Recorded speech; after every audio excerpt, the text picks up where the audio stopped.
Well, thank you very much again, and good afternoon, everyone. It's a pleasure to be here. I was scheduled for tomorrow, but I came in this morning at 10, and guess what happened? I'm happy anyway. I'm going to present cases by system. I will follow the handout, and that will help you with my accent. And I was supposed to review this handout tonight, but I'll try to remember as much as possible since I didn't have a chance. And hope somebody will help me with this slide. Where is this at? That was my backyard, ma'am. It is Bouchard Gardens in Victoria, British Columbia. And here is the first slide. We are looking at nodules on the liver of a chicken. It could be one of the three things. It is wrong to say Murex. It could be cholegranuloma. It could be tuberculosis. It could be neoplasia. And when we talk about neoplasia, it could be either lymphoid leukosis or Murex disease. If I say this is a turkey, you will say it is Eubacterium tortuosum. The only way to differentiate between these is to do histopath. It is a granuloma, central causated necrosis, and all these giant cell, mononuclear cells, fibrous tissue. Acid-fast negative, so it is not a tuberculosis. If you see cell infiltration, could be neoplasia. I'll come to that. This is called granuloma. You may stain with a gram stain. You may be able to see some gram-negative E. coli. Similar nodules in a chicken liver. This was taken from a chicken 11 months old. Histopath on this. Again, very similar granuloma. Acid-fast stain, positive. It is avian TB. Tuberculosis in chicken is digestive rather than respiratory. Infection in the chicken is through respiratory tract. Nodules in the liver, also in the spleen here. Could be cholegranuloma, TB, or neoplasia. Histopath, the cell infiltration. If this cell infiltration was a uniform population of lymphoblasts, it is lymphoid leukosis.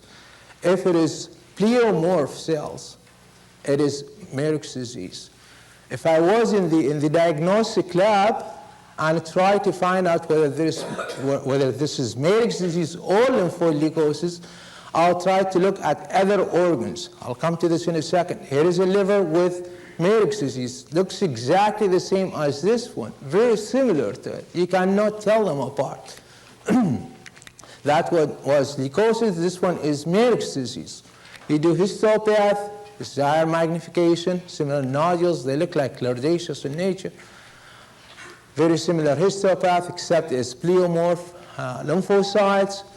One of the differential diagnoses, or one of the clues as whether it's Murex disease or lymphoid leukosis is distribution of these nodules. If you see them in a muscular organ, namely in the gizzard, proventriculars, in the skeletal muscles, in the skin, in the eye, in the nerve, it is Murex disease until proven otherwise. Lymphoid leukosis does not come in these organs. Again, the muscular organ, the skeletal muscles, skin, eye, or nerve, it is Murex disease. And this is important because there is a vaccine for Murex disease. While talking about this, I should say the majority of these slides are my personal collection. Some of them are not mine. I just want to give a credit for other people who took these slides. This slide is not mine. I don't know where to get it from. I have it maybe for 20 years or so now.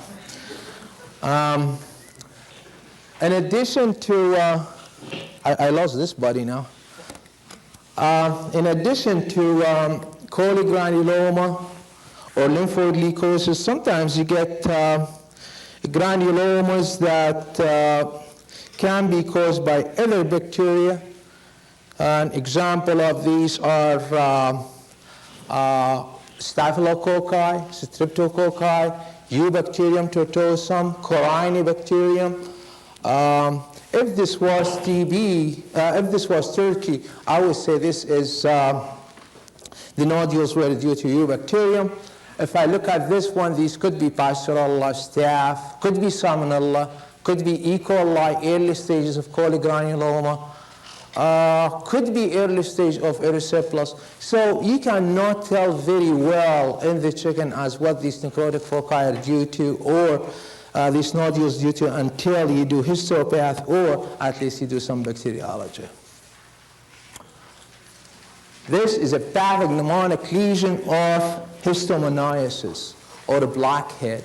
Blackhead is a misnomer. Blackhead means cyanosis of the comb and wattles, or a snood in the case of Turkey. You're looking at your liver with these circular lesions, a kind of depressed center, grayish at the edge, a kind of dark in the center. These are pathognomonic for histомониasis. The cause of this is Histomonas meleagritis, a protozoa. You can see them here again. Various stages of the disease. Typical one, you can see it in here.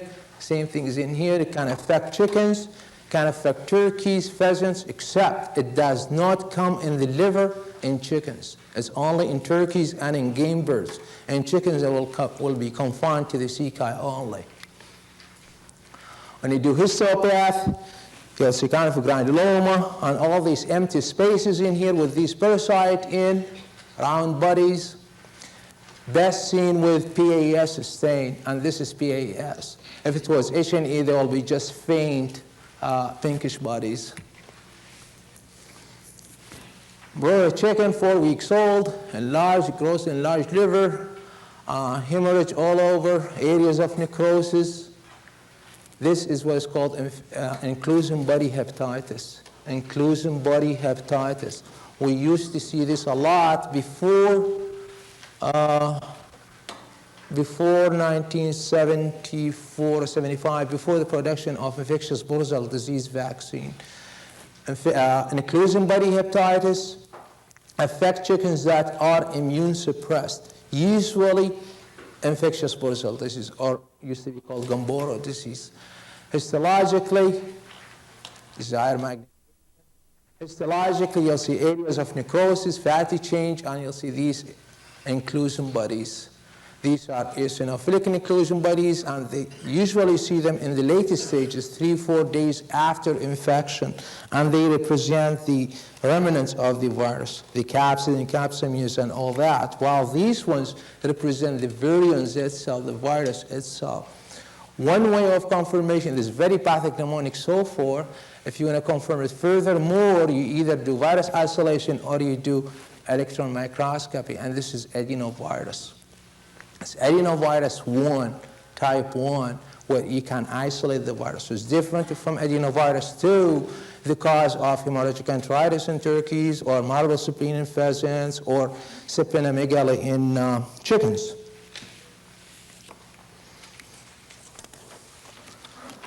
I got this case last about 6 months ago, 5 months ago. Chickens of layers.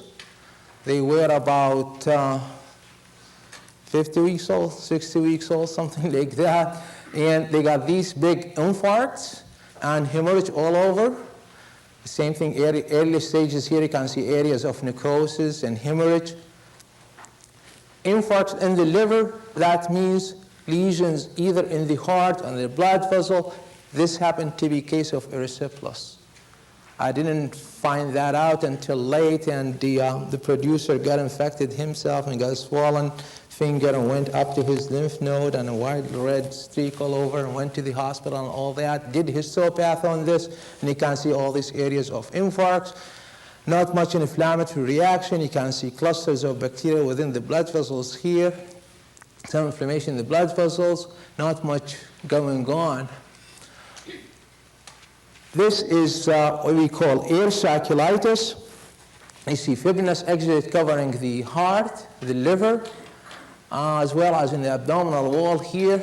It's a part of air saculitis complex. it is caused by E. coli. However, E. coli by itself, unless it's very pathogenic strain, usually cannot do this unless it is predisposed, usually by either mycoplasma infection or upper respiratory tract infection, Newcastle disease, bronchitis, laryngotracheitis, dust, ammonia, anything that disturbs the upper respiratory tract flora. And then that will let E. coli to invade and cause this lesion, septicemia and fibrinous exudate all over. Air saculitis. If this was a pet bird, I would say chlamydiosis is number 1, because I don't expect to see much E. coli in pet birds. So when I see air saculitis, fibrinous perihepatitis, pericarditis, air saculitis, in a pet bird, that is a chlamydiosis until proven otherwise. In a chicken, it is E. coli usually. In a turkey, mycoplasma usually, and then followed by E. coli infection. We are looking at the liver, very big liver, pale, hemorrhage under the capsule, very fat bird. This is what is called hemorrhagic fatty liver syndrome. Hemorrhagic fatty liver syndrome. Look at him again. Very fatty liver. The cause of death is rupture of the capsule of the liver and this big hematoma. That's what caused him to die. Very pale. You can look at him from outside. All the tissues are very pale. Usually by looking at the comb and wattles on this bird, I could easily tell very heavy bird, pale, comb and wattle. Immediately you can tell this is hemorrhagic fatty liver syndrome. And we've seen a lot of this. It is the liver by itself, greatly enlarged in size, a kind of greasy in nature, big hematoma usually attached to the liver. Sometimes you can see it only under the capsule of the liver. The cause of this is excessive intake of energy, excessive input without much output. The result is this excessive energy will be converted into fat. I've seen it in females only. I've never seen it in males. Dr. King, John King, challenged me one day and he said, I have seen it in a male, in a rooster. I don't know where that rooster came from, but that's what John King says. In one case, he has seen in usually in females because estrogen, because fat is accumulated in tissues under the influence of estrogen. Usually we see at this time of the year when it's getting kind of warm and they have not changed the diet, still the same amount of energy the bird has been taking during the winter as well. Usually you see it either in a breeder flocks or in laying hen. Mostly in a breeder flock I've seen it, not as much in the laying houses. Usually there is an egg in the oviduct. If I go back to this, you'll see so much fat accumulated in here. And there is an egg in there. This fat will interfere with the process of egg laying. And if the bird is trying to push that egg out, that's what's going to cause the rupture of that liver. Almost consistently look for the oviduct and you find an egg in there. And I think it's this fat is kind of interfering with the process of laying that egg. Hemorrhagic fatty liver syndrome. After I submitted this handout, I added more slides to these, just miscellaneous. This happened to me, hemangioma in the liver, here in the heart. This is not my slide. I think it came from a Guelph. I also added this. This is a normal. This is intestine. This is Meckel's diverticulum, which represents the mid of intestine, and to it attached the yolk. Normal blood vessels in here, normal color of the liver. Up to 3 or 4 days of age, this yellowish coloration of the liver is normal in baby chicks because they live on the yolk mostly. They are changing that brown, reddish color after the 4th day. Meckel's diverticulum is seen as a kind of lymphoid organ. I don't know, it remains historic. Every time we talk about yolk sac infection, we talk about Meckel's diverticulum. When there is infection of the navel doesn't close in the bird until after hatch. So at day 20, 21, the yolk starts to be absorbed inside the abdomen. Then the navel will be sealed. At that time, if the eggshells were not very clean, if they are contaminated, if the hatches are not very clean, mostly there will be naval infection. That's how the majority of infection goes through the navel, goes to the yolk, and all that content will become kind of caseated. The blood vessels become very congested. You can tell there are hemorrhages all over the liver. The liver itself is grossly enlarged, rounded edges and all this. There's higher magnification. The gallbladder is engorged. The bird is not eating. The yolk kind of caseated. Various stages of congestion, hemorrhage, different colors of the yolk. It depends on the involved bacteria. It could be E. coli, Pseudomonas, Proteus. Usually they are not very pathogenic bacteria, but there is an open navel and there is a media for them to grow, and that's what is happening. Septicemia and yolk sac infection means hatchery, poor hygienic condition. I love these slides now. We are in the digestive tract. You're looking at a chicken with nodules in the mouth. Some of them are going into the esophagus here. This is chicken. It could be vitamin A deficiency. It could be pox. If I say this was pigeon, you'll tell me this is trichomonasis, very common trichomonasis in pigeon.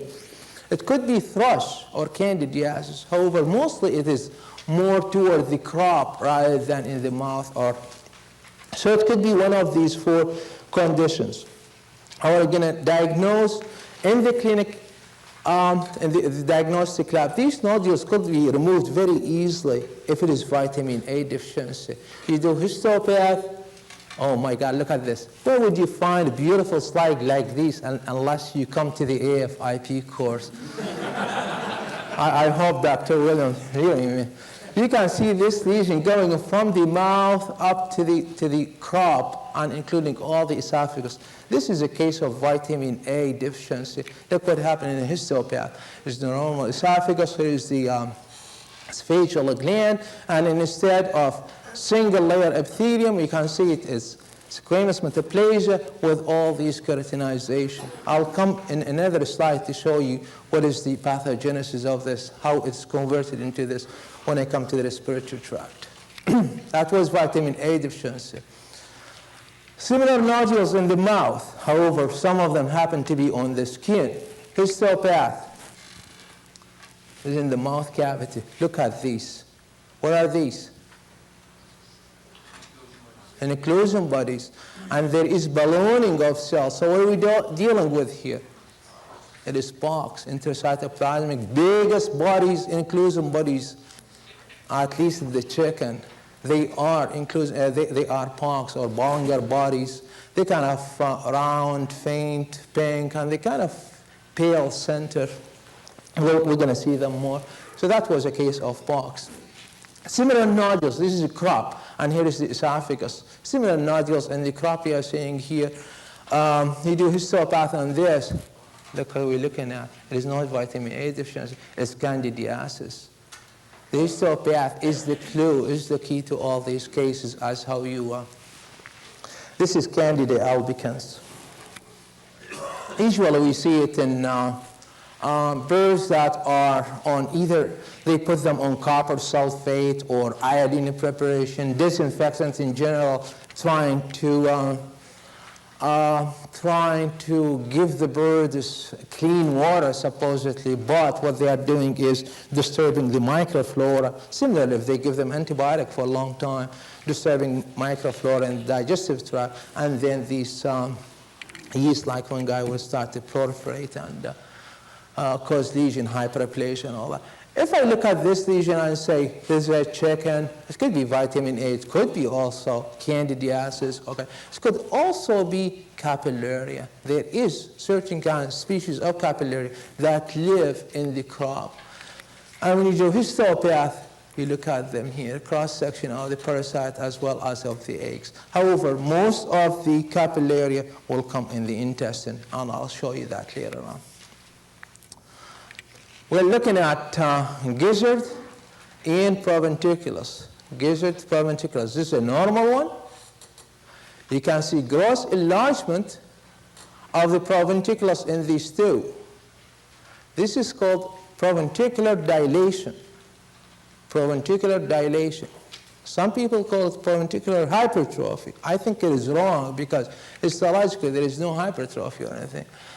Here's the perpenticulus normal, opened, and look at the dilation. It's about 2 to 3 times than the normal size.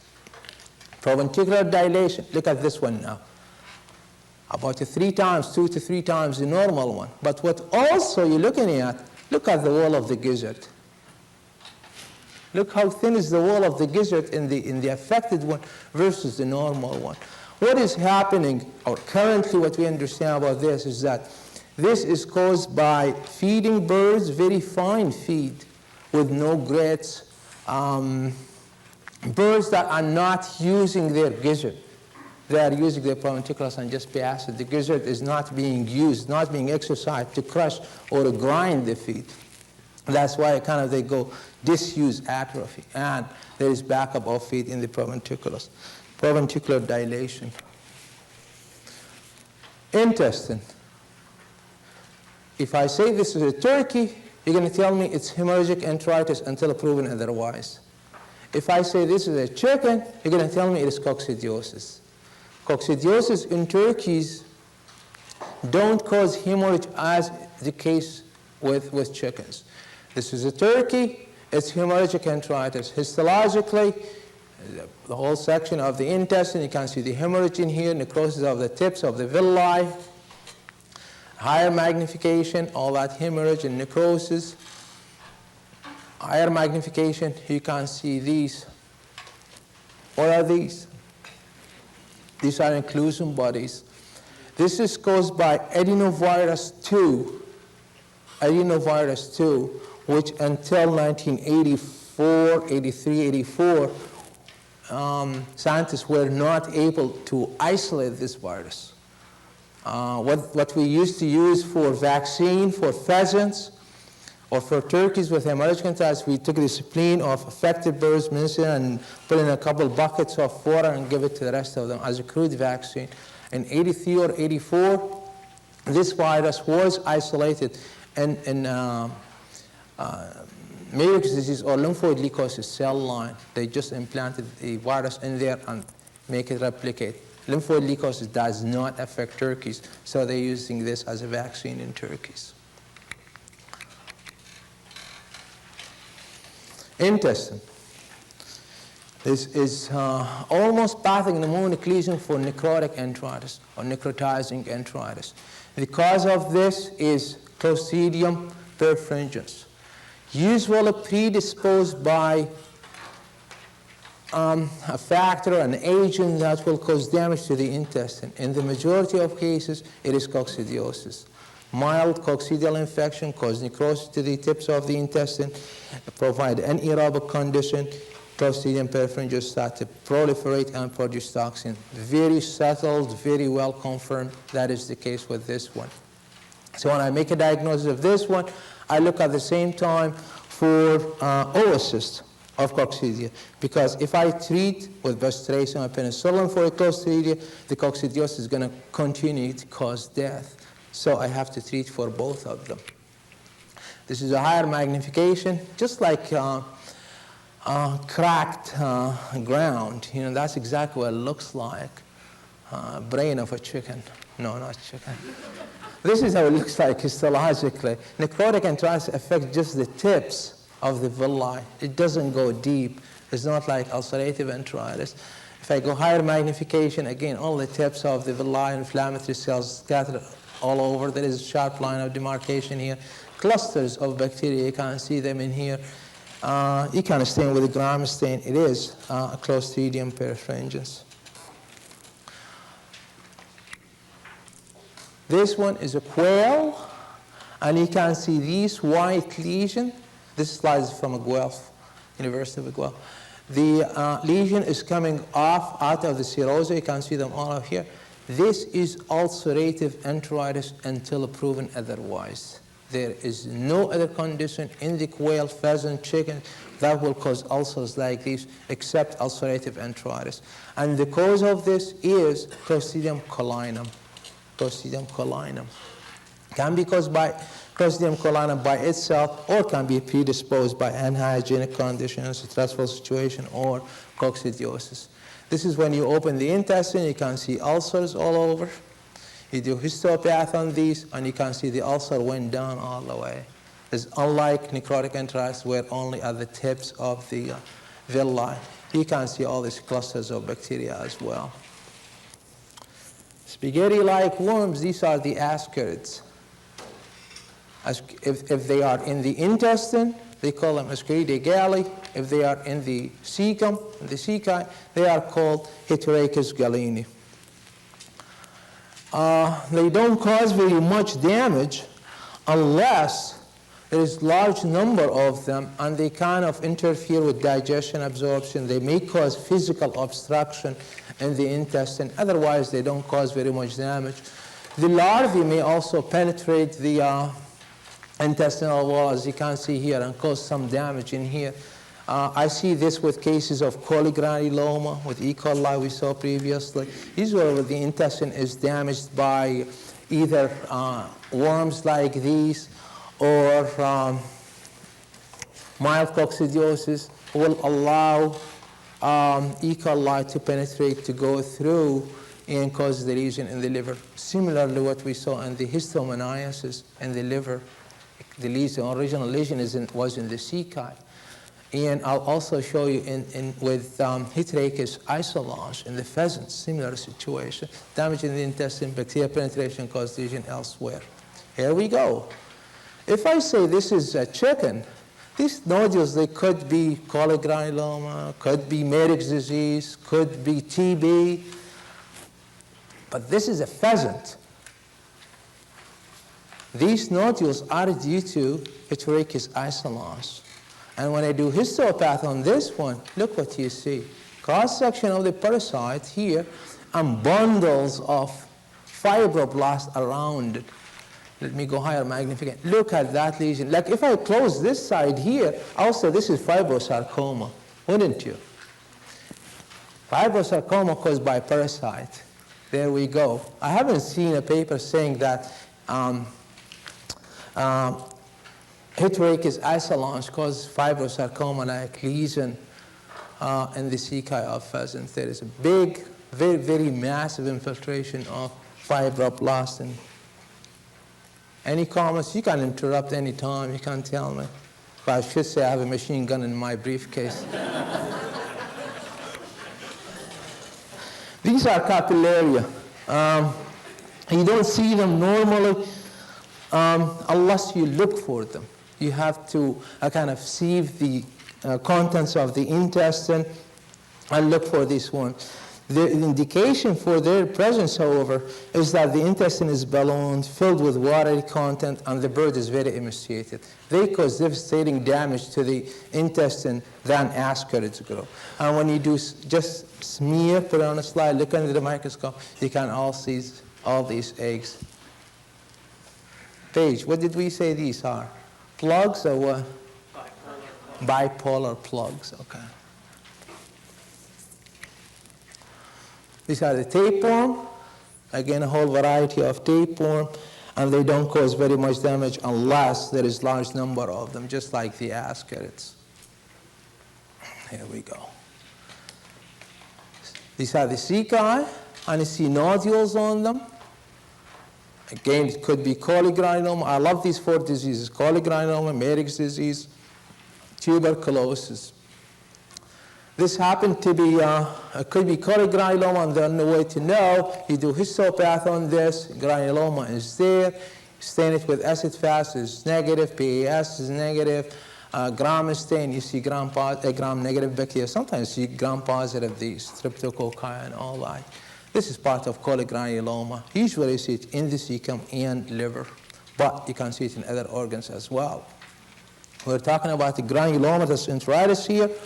You can see nodules in the liver as well as in the, on the serosa of the intestine, nodules as well as in the mesentery. One thing here, I haven't seen cholegranuloma in this one. I published a paper on cholegranuloma in '82, and I did a survey for the past 20 years. I didn't see any lesion or description of lesion of nodules in the mesentery. But the lesion in the intestine is very similar. You do histopaths, this is higher magnification. Histopath, you'll see granuloma, acid-fast, is positive as the tuberculosis.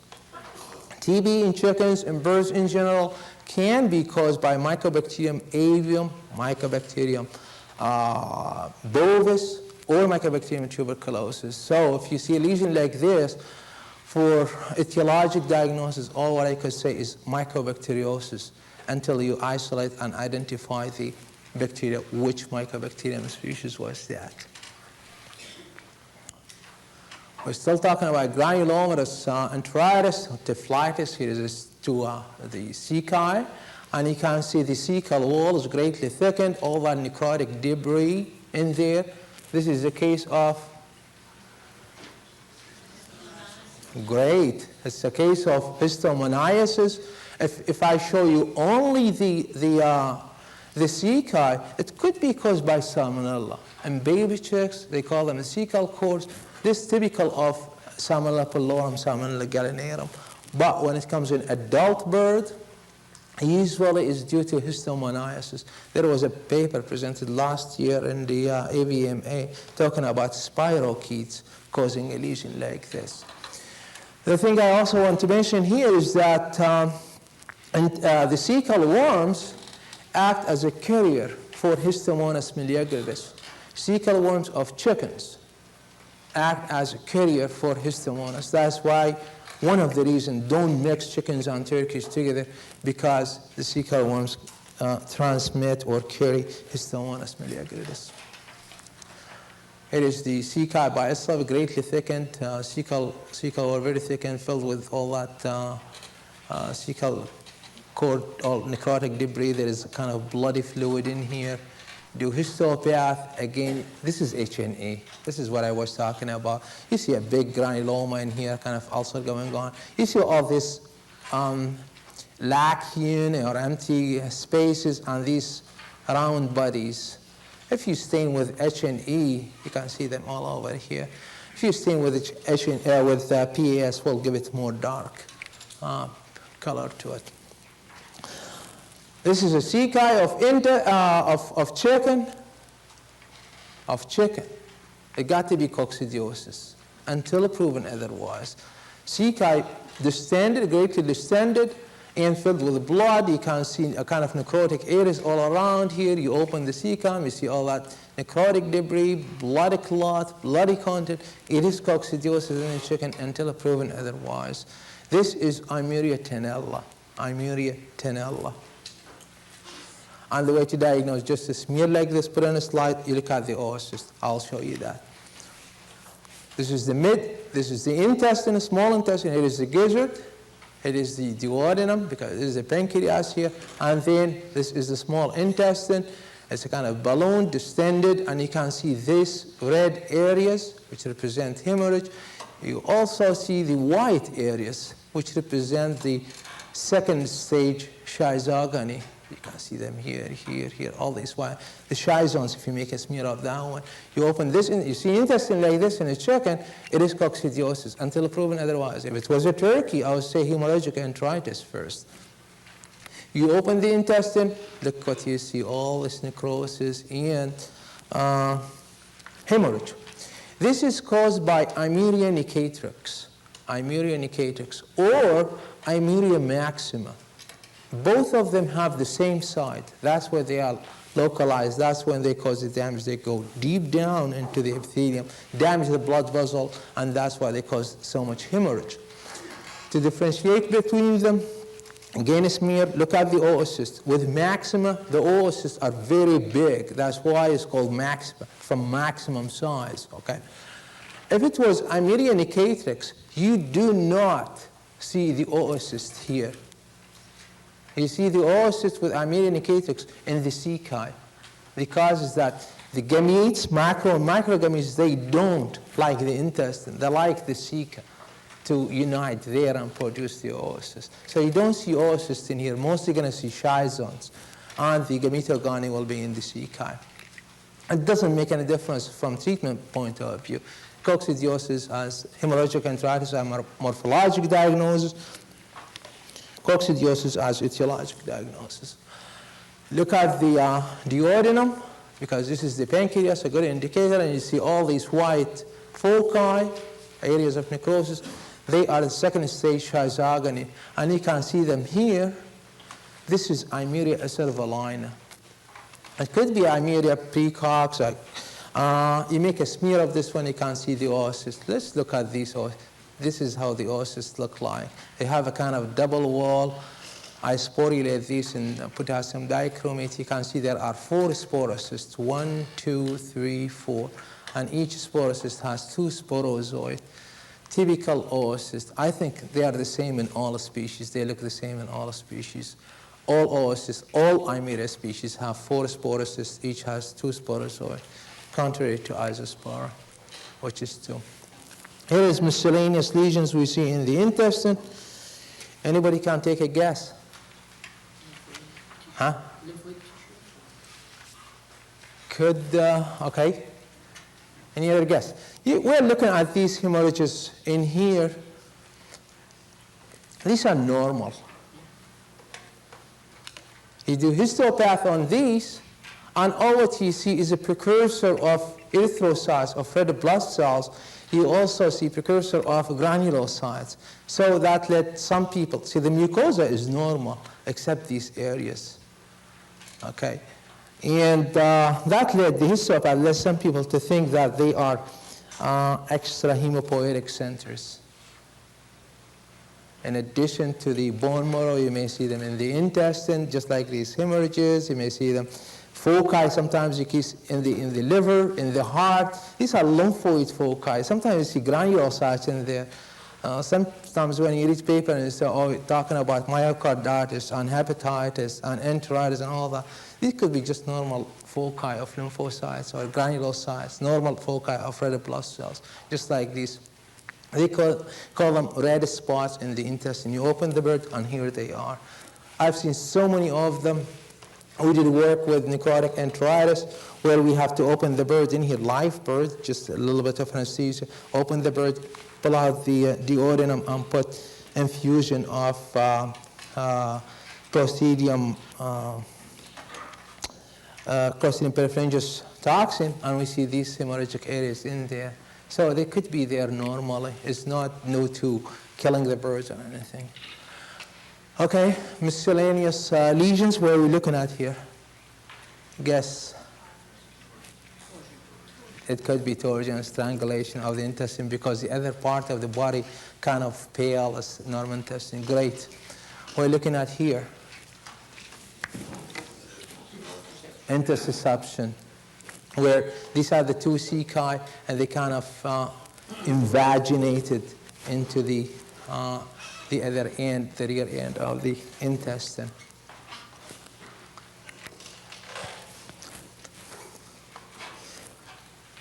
We could continue for another 5-10 minutes. Why don't we go on till 10 till? Great. Great. What are we looking at here? Gizzard. What? You this, huh? What is this? Hardware in chickens. Hardware disease. Chickens they are non-selective. They eat anything, everything you give them. And sometimes they pick up nails. What is this object? It may taste different. Let me try it. And goes through the wall of the gizzard and goes all this melena, all this blood, and mixed with digestion and all that. This is a slide I get from a Guelph. I believe it's from a Guelph. And you're looking at the esophagus. This is the trachea, and it's all filled with that grass, a couple of stones in here, grass in here. What do you think this one is? Huh? Is it impacted the esophagus? I can't hear you. Sorry, ma'am. I don't know. Could be. I don't know. I don't know what this is. I looked at it. I said, how on earth the bird did this to himself? Is it lead poisoning? Damage to the vagus nerve? Is it possible? I'm sorry? Who said possibly? I'll buy a drink tonight. It could be. Is it possibly botulism? I was looking at these little bodies here, and I said, what are these? Are these worms? Are these larvae, maggots? Is it possibly this is like damage to the nerve or the muscle of the esophagus, and the bird did this to himself? I don't know. I tried to pump some food in the esophagus, and the bird either cough it out or swallow it. It doesn't stay in the wall of it, and it doesn't stay in here. I don't know. So I don't know what is this. I call the impaction of them. Mega esophagus. In a way, that's what I'm trying to say. I don't want to borrow from terminologies from dogs and cats and all. Oh, well, mycotoxin in there. Mycotoxin. I haven't heard of mycotoxin either that causes damage to the esophagus. Not so much, just like In ducks. I haven't heard of that. I don't know. It could be right. But I'm not going to buy a drink. Neither of us will drink, by the way. What I'm looking at here is pendulous crop. This is a turkey, and you see the crops greatly distended. Usually when you open it, it's filled with fluid, sour kind of smell, fluid. You may see lots of bedding sitting in there, straw and foreign objects and all that. And what is happening is that the opening of the crop to the perpenticular is a kind of a block, and get all that the fluid keep accumulating and all that. Sometimes we don't see that blockage. And people again talk about damage to the vagus nerve, talk about just mycosis or candidiasis, damage to the wall of the crop, and lose its tone and continue to distend, something like that. It's called pendulous crop. The bird will die eventually as he walks, and he's gonna hit that crop with his nail and break it. Looking at the gizzard, perpenticulus, and you see all these hemorrhages in the perpenticulus. I took this slide maybe 20 years ago. I shouldn't say 20 years. I'm not that old, okay? This case of Newcastle disease, viscerotropic, velogenic, and Newcastle disease. And the reason I put it here, because last year there were 2 or 3 outbreaks of velogenic Newcastle disease. One was in Turkey operation. I'm sure you've heard about it. And that means it's a big thing in North America to hear about, at least in USA and Canada, to hear about velogenic Newcastle disease in this part of the world. With velogenic Newcastle disease, you're going to see hemorrhages all over the body, in the trachea, in the esophagus, in the crop, and cecal tonsils, wherever there is lymphoid tissue. And here we are. We're talking about a duck or a geese, and you see these hemorrhagic bands. What are we talking about here? Is viral enteritis or duck plague, and it's caused by herpes virus. Very characteristic, very pathognomonic lesion. What is happening is that the virus has affinity or tendency to go to the lymphoid aggregation, which happened to the intestine. In the case of the intestine, happened to be in a kind of annular band. And that's why you see the hemorrhage all around the intestine, just like this. So in a ducks or a geese, this is viral enteritis or duck plague. It's caused by herpes virus. I also added this slide. Believe me, these 3 birds, are the same age. Okay? They are the same age. This is what is called stunting or malabsorption, maldigestion syndrome.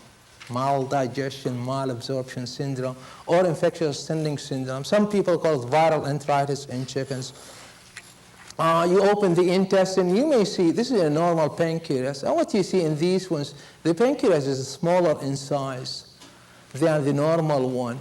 And that has led some people to say maldigestion is the problem. There is no much pancreatic juices in here that will digest the fat, and thereby all the ingestion will go wherever it takes, will lose. if you take the intestinal content, you give it to another bird, will produce the same lesion, fantastic lesion. You do virus isolation, several viruses have been isolated, rotaviruses, coronaviruses, caliciviruses, you name it, it is there. But none of them cause the disease by itself. You need to put them all together. Just like an orchestra, one play the violin, the other the drums, and the other the piano and all that. And that's what happened. You give them all these together, and one help, I guess, the other to cause this a problem. And that's the beauty of these diseases, the mystery of all. That's why we stay in business, actually. Looking at the swollen sinuses, I took this picture a very long time ago, and all we're looking at here is, this is a black leghorn chicken. I haven't seen it here in North America. Well, it is here, but I haven't seen it. All what you see is the swollen sinuses. As introduction, I should say the respiratory system in the chicken is very poor. And whatever you give the chicken, the same in the bird in general, is very poor. Whatever you give them will cause the same thing, okay? And if it is localized in the sinus, it causes lesions like this. It could be vitamin A deficiency, it could be coryza, it could be cholera, it could be laryngotracheitis, it could be infectious coryza enteritis, it could be mycoplasma infection, it could be any of these organisms. What differentiates between these is you do histopath as well as you do bacteriology or virology, whatever you suspect the case. In this case, it is vitamin A deficiency, and you can tell from here is the nasal septa. These are the mucosal gland, and instead of being single layer, there is squamous metaplasia and keratinization. I'm going to say this again and again. Squamous metaplasia and keratinization equals vitamin A deficiency. We have no other condition that will cause this. I'm going to stop here in 1 minute. Here is again the mucous gland. And what is happening is that instead of single layer, cuboidal columnar, it is squamous metaplasia, and look at the keratin production. Trying to say, here is the duct, here is the opening to that gland. And when the gland was only single layer, here and here, you can see there is a big lumen for all the secretion and excretion to go. When it became squamous metaplasia, that duct became very small. And it's nature of squamous tissue to produce all that keratin, and that's why it is all plugged. And that is the pathogenesis of vitamin A deficiency. I'm going to stop here before Major Williams. Come back at 5 after 2. 15 minutes. Now the most important.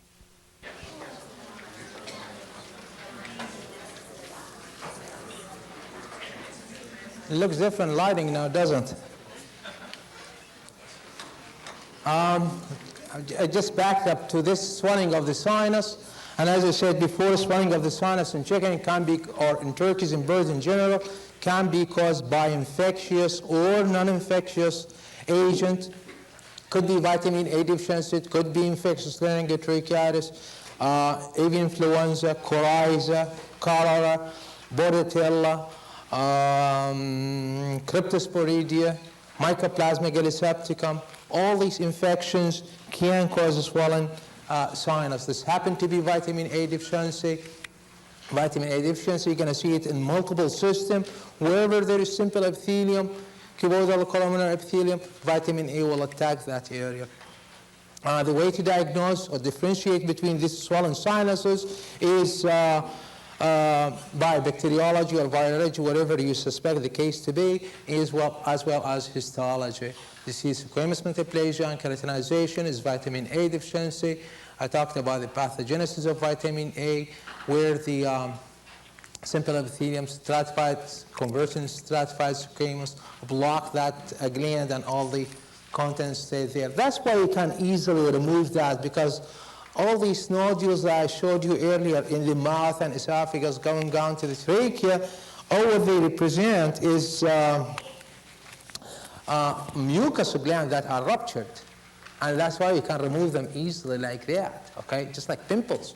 But In case of pox, in case of inflammation, let's say mycotoxin, for example, causing these cankers in the mouth, there is hyperplasia and hypertrophy of the cells. Pox, the same thing, hypertrophy of the cells, balloon, and all that. There is adhesion between the lesion and the underlying tissue.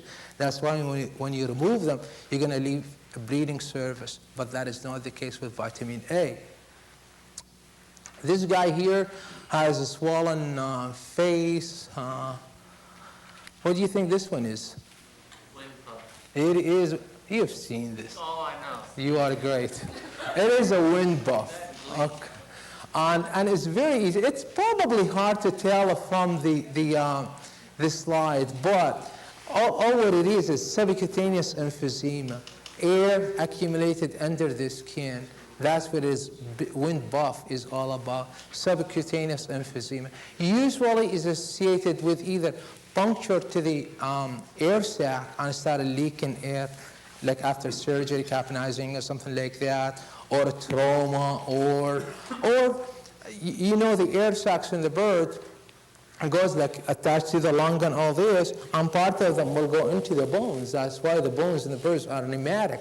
That means you kind of break the humerus and block the nerve, the nose, and you start breathing from here. That's what both science people says.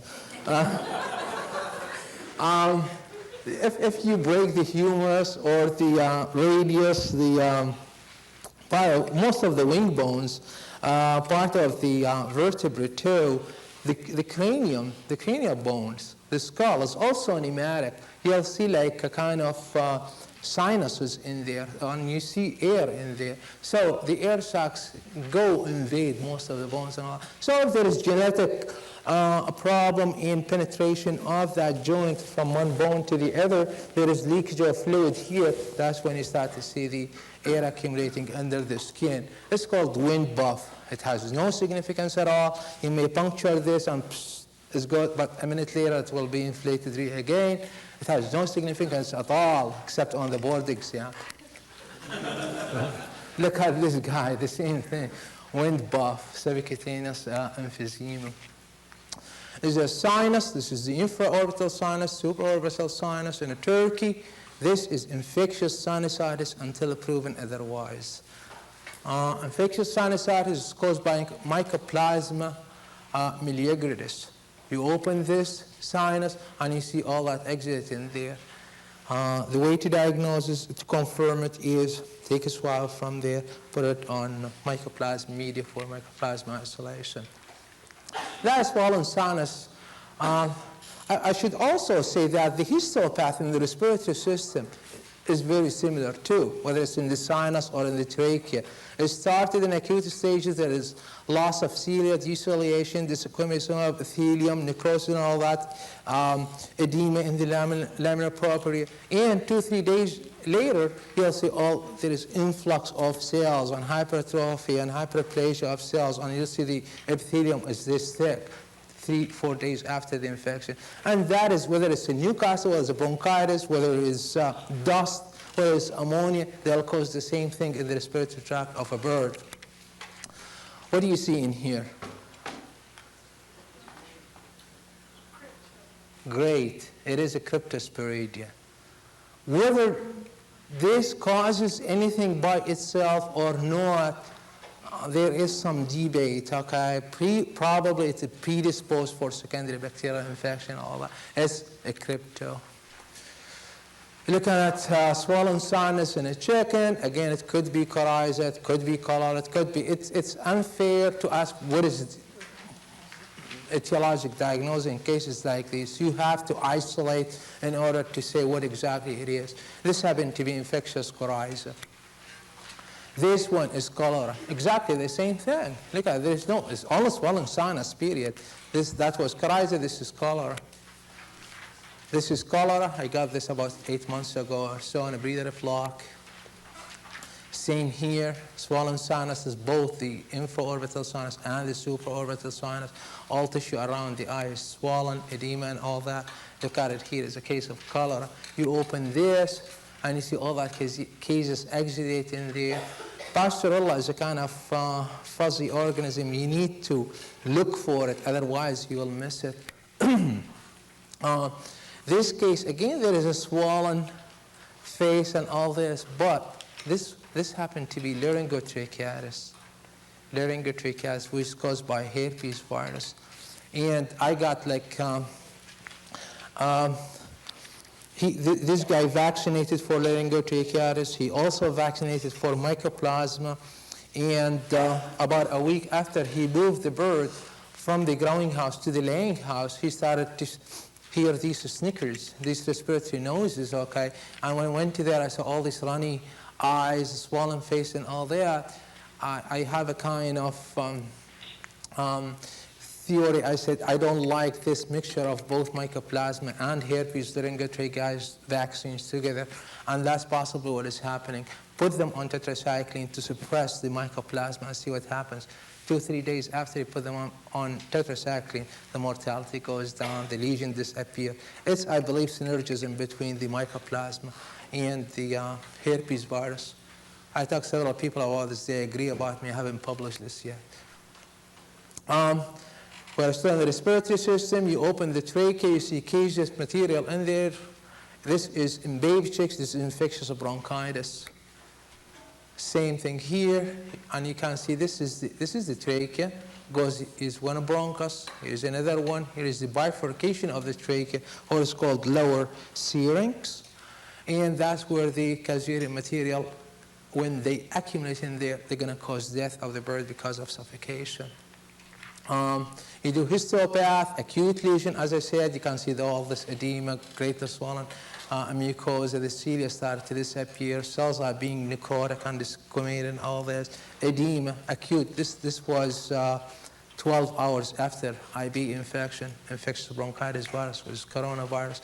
This was 36 hours after infection. Look, there is no cilia at all, and all what you see is that very thick. And this is not typical for infectious bronchitis. You cannot look at this and say this is infectious bronchitis. As I said before, and say it again, it could be Newcastle, it could be dust, it could be ammonia, anything, any insult you give to the trachea will cause the same thing, with the exception of laryngotracheitis, eosine occlusion bodies, pox, eosine occlusion bodies, and TB, mycobacterium. I'll show you this. Infectious bronchitis, I thought just to throw this one in, coronavirus, and we isolate the virus in chick embryos. All what it does is dwarfism. This embryo and this are the same age. Okay, 9 days old, you inoculate them in the allantoic cavity. 3-4 days later, it will cause a dwarfism of the embryo. The bird doesn't grow, it will die, it'll become just like, they call it a French knot. I don't know why they call it that. So it's a dwarfism or blood. There is a trachea, blood in the trachea, differential diagnosis. I'm sorry? ILT, infectious laryngotracheitis, number 1. It could be the velogenic form of Newcastle disease. It could be the influenza form, also the velogenic form of influenza, which is orthomyxovirus, okay? Or laryngotracheitis, or the velogenic form of Newcastle disease. The only way is virus isolation. Laryngotracheitis happened to be due to herpes virus. This is less virulent form. Again, you can see all this hemorrhage and all this is caseated material in here. You do histopath on these, and you can see these inclusion bodies in here. 1, 2. These are very fussy inclusion bodies, not easy to find. Usually, you don't find them in that epithelium, tracheal epithelium I was showing you. No, there are usually clusters of cells disequimate on the side, just like what you see here. And usually, most of the inclusion bodies you're going to see in these cells, in the disequimated tracheal epithelium, rather than in the intact epithelium. Here you look at it. It's not acute. It got to be chronic tracheal lesion, which could be caused by anything. I don't know even what it is. Let's go higher magnification source. Look at that. What are you seeing there? See that clusters of cell in here? That round body with a pale center looks like pinkish. What did we say about this? You wouldn't believe it. It's a pox virus. That's a pox virus was in the trachea. In Mississippi, I don't know why, but we see a lot of turkey pox in the wild. And it comes respiratory as well as in the mouth. So what you see in these, here it is. Here is the trachea. And the clusters is this one here. These cells here, you can see these cells here, they kind of more eosinophilic colors than the rest of them. Look at them. Intracytoplasmic inclusion bodies, ballooning of the cells and all that. Pox virus. Tracheal epithelium, chronic lesion, greatly thickened. What are we dealing with here? Look, do you see something here?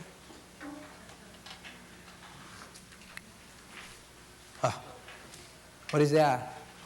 That's our brother crypto again.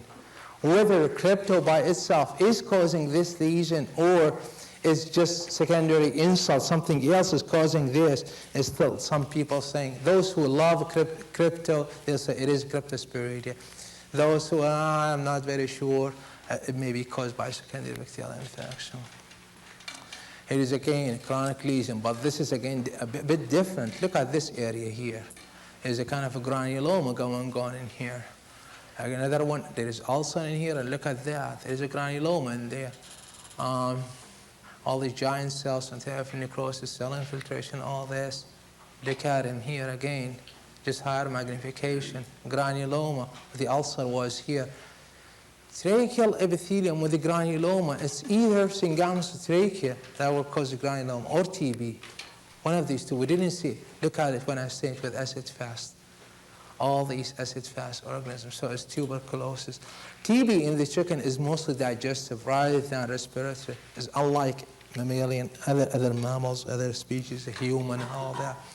TB in chickens is digestive in nature. We have tracheas filled with the blood.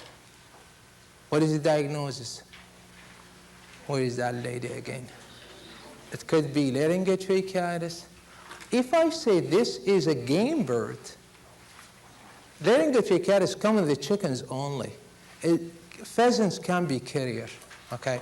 But laryngotracheitis comes in the chickens, period. It doesn't come in other species as an outbreak. This is a game bird. And when you talk about a blood like this, we're talking about Synghammus trachea. Synghammus trachea, lungworm, some people call it. When you open the trachea, you can see them here, together with the blood and all. They cause hemorrhagic tracheitis. So hemorrhagic tracheitis can be caused by influenza, Newcastle, laryngotracheitis, or in game birds can be caused by these game worms, or it's called Synghammus tracheal worms or Synghammus trachea.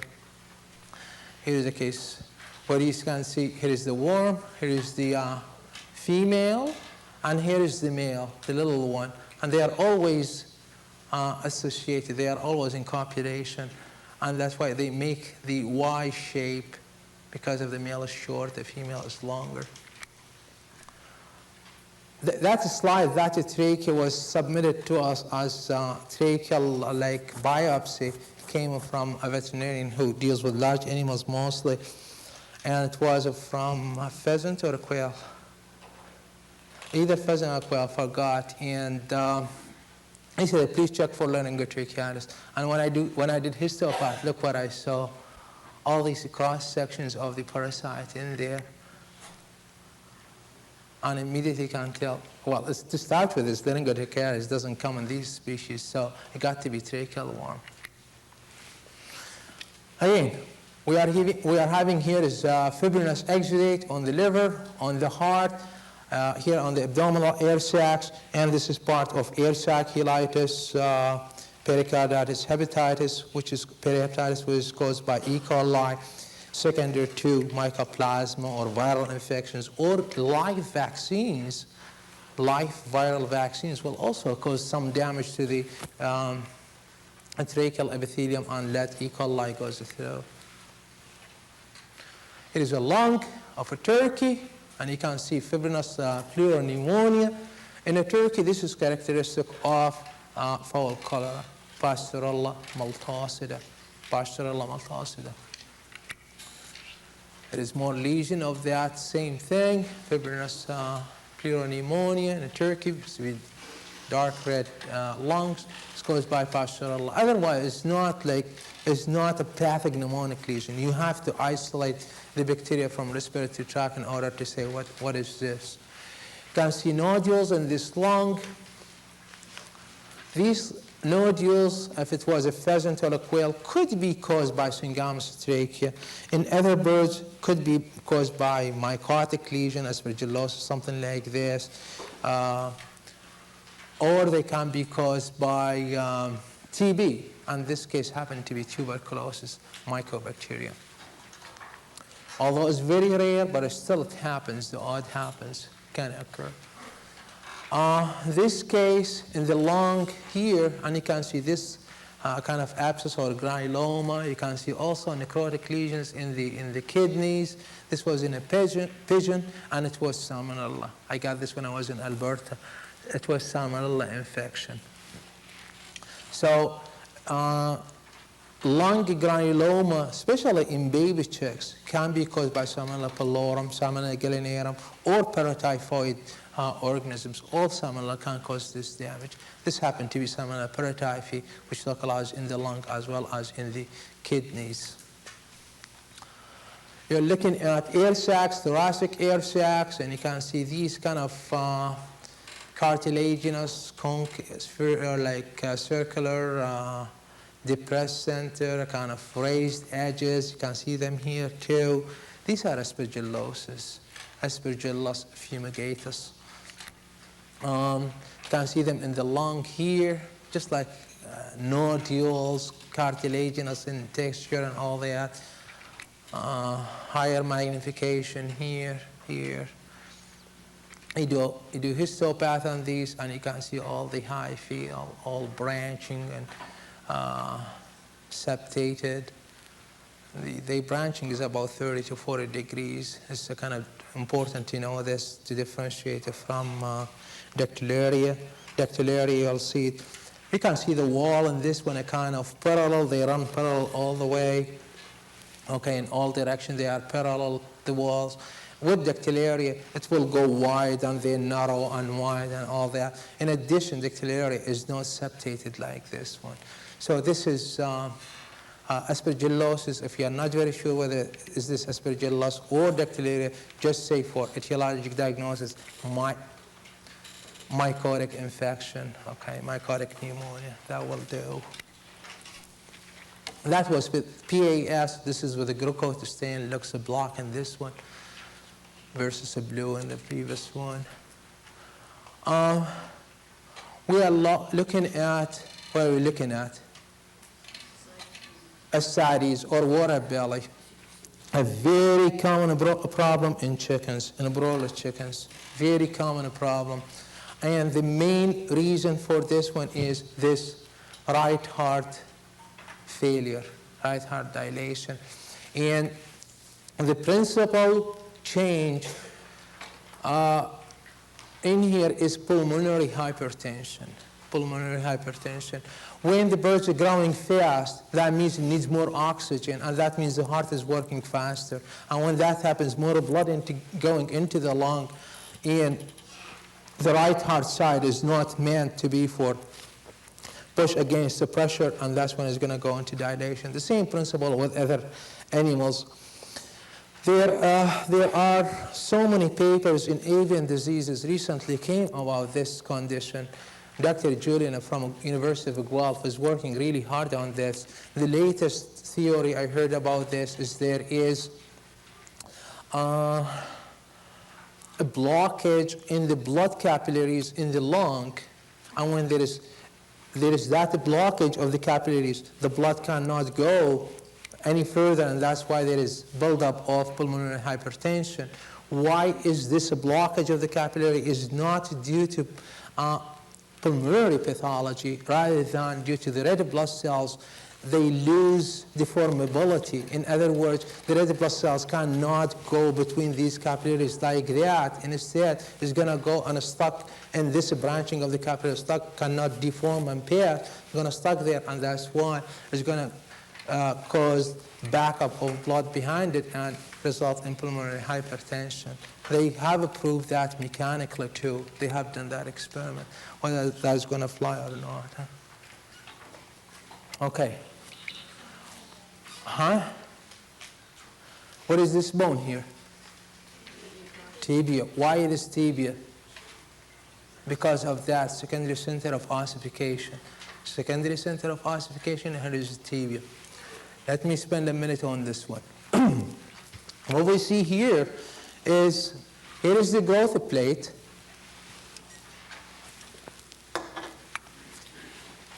From here, this is the articular cartilage, the white one. From here, this gray zone, up to here is 4 layers. It's named slightly differently from mammals. This is the growth plate, okay? The first, this one here represents the zone of proliferation, zone of pre-hypertrophy, then zone of hypertrophy. Zone of hypertrophy is maturation of the pre-hypertrophy. Once that happens, it will be calcified and result in this zone, which is zone of ossification. You got me? So a zone of proliferation, pre-hypertrophy, hypertrophy. If there is no change from pre-hypertrophy into hypertrophy, the growth plate, that cartilage, is going to continue to grow, and that's what is going to happen. There is zone of proliferation here. But if you look at it histologically, there is no hypertrophy zone. That is why it's not going into calcification. This is called dyschondroplasia. Dyschondroplasia. Because it's in the tibia, they call it tibial dyschondroplasia. And historically, if you look in the literature and all that, you're going to look at it, or you read about it, as tibial dyschondroplasia. When I did my master's in '82, I worked on osteomyelitis. I started to notice so much of this lesion in the metatarsus as well. And I started to ask why they call it tibial dyschondroplasia. So currently they call it dyschondroplasia / tibia or / metatarsus, or if you see it in other bone, okay? This is tibial dyschondroplasia. It's an important kind of condition. Pathogenesis is important. Morphologic diagnosis, tibial dyschondroplasia. Etiologic diagnosis is not very well known. There are several theories about this. Acid-base balance, cation, anion, calcium, phosphorus, mycotoxin, all these have been implicated. None of them have been improved to be the principal cause. There could be some trauma to the blood vessels in here, and this has been proven experimentally. There is a paper that had been done in rabbit in 1960 or 62, something like this, I don't remember. What they did is they cut a wedge in the head of the tibia, and they put X-ray film just to block blood vessels in here, and sure enough, they produce tibial dyschondroplasia in that region versus the normal side. Tibial dyschondroplasia or dyschondroplasia can be complete like that, or it could be like this, just partial. So only one part of the tibia is involved, okay?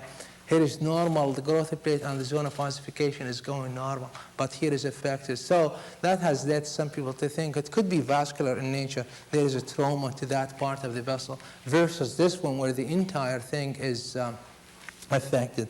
Now, what is the significance of this? It doesn't have very much significance except the cartilage does not bear weight as much as bone. And as a result, it will bend. The head of the tibia will bend like that. The same thing here. And that will result, the bone might break there, and the bird will be lame. So that's economic significance, number one. Number two, in the processing plan, when they see a tibia articulate with the femur and is very big, they may think it's arthritis. So they have to pull that bird on the side and chop the bones to find out whether it's arthritis or it is tibial dyschondroplasia. Look at it. Severe bending, and there is fracture in here and in there. Which bone is this one now?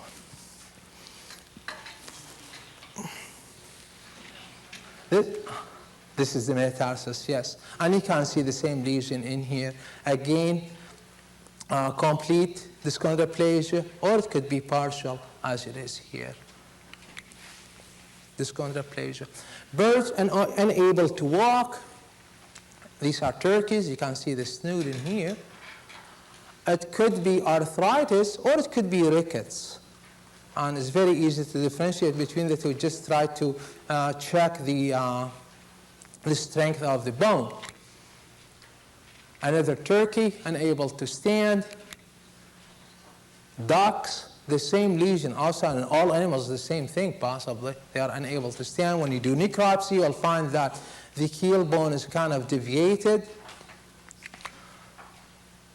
You see the articulation of the ribs with the vertebrae is greatly enlarged in size. This is because there is a growth plate here. There is a growth plate at the end of the rib.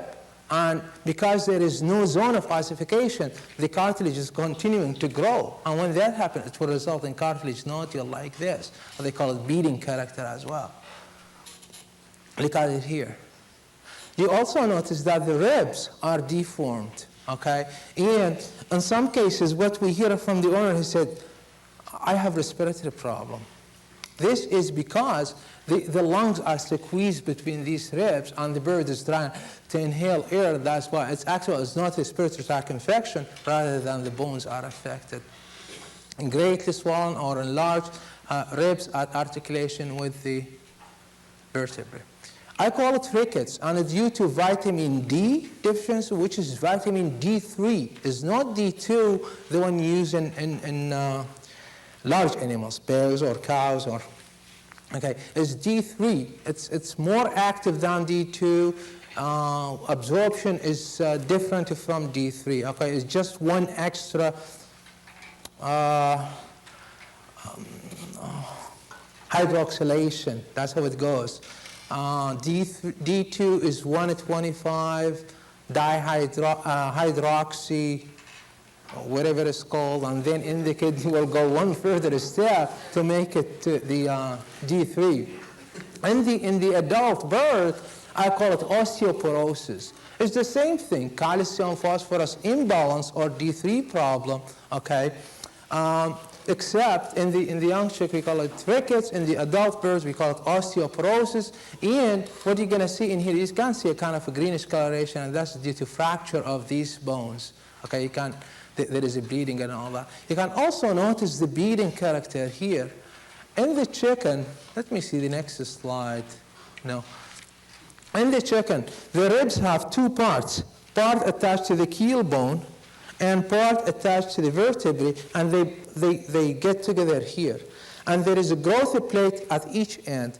And what you see in here is this junction, okay? What has happened? Because there is a cartilage here and cartilage here, that's the cartilage is going to grow bigger and all that, and result in this beading character. And you can feel it from outside, called the beading character. Fracture of the bone, you can snap them just like this. In the young chick, you can try to break it and they bend. Okay. In the adult bird, they snap just like a dry stick. This is not my slide. This is a joint of a turkey, and you can see exudate in here. If it was turkey, it could be the Lister differential. Number 1 will be Mycoplasma synoviae, and number 2 will be arthritis due to Staphylococci or E. coli. Arthritis can come in any joint, and it can be caused by a variety of usually bacterial infection. Here we have infectious arthritis due to foul color. Okay, I have more slides of this. You can see it here versus here. This is normal. There is a swollen joint in here. The same thing with the footpad. See, this is infectious arthritis synovitis. It's not bumblefoot. You cannot confuse this with bumblefoot, because obviously the injury or the infection did not happen from the outside. I'll show you bumblefoot later on.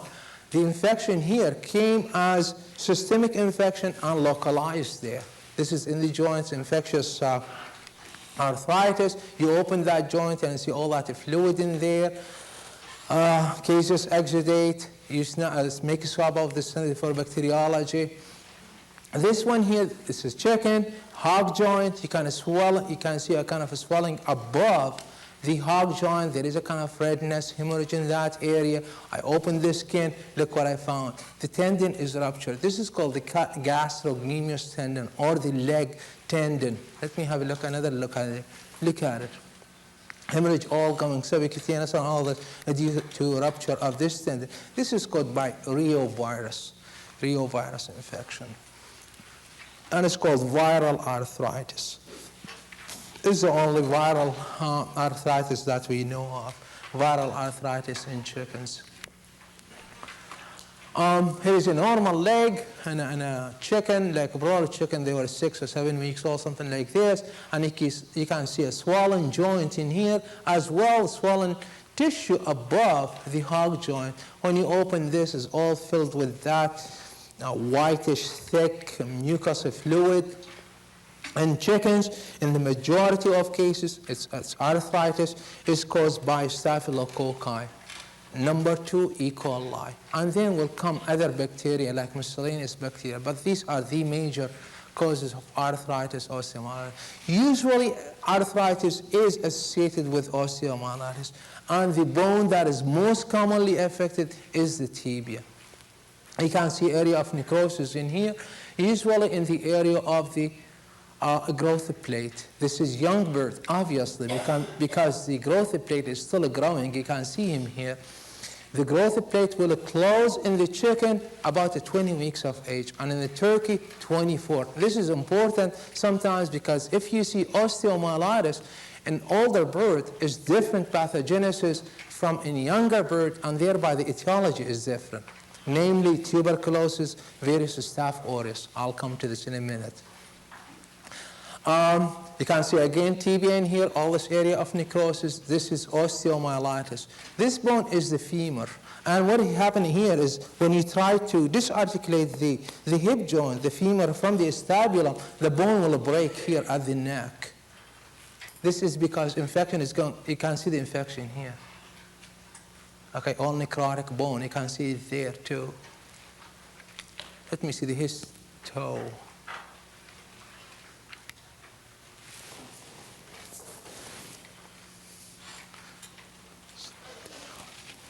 We're cruising good, I think. We have 2 more results to go. How are we doing so far? Did you start to sleep? Yeah? Okay, I'll wake you up in a minute. What are we seeing here?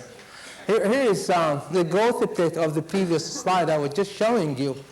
And you can see necrosis, widespread necrosis all over, clusters of bacteria everywhere.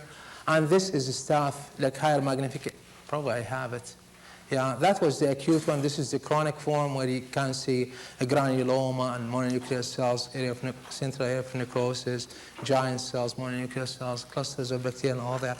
This is due to staph infection. If you go higher magnification, you can see the staph actually, the cocci are sitting there.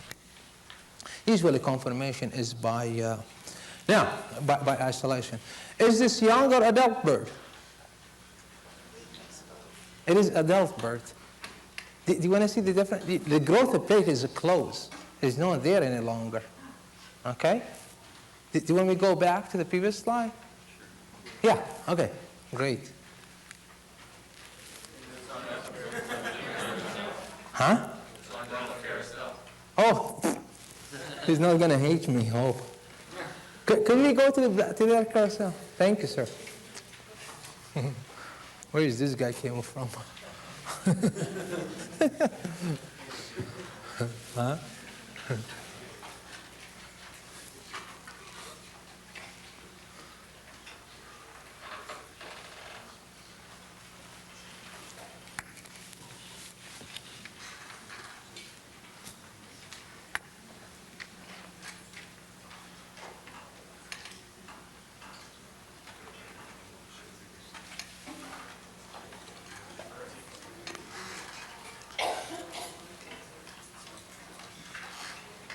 There we go.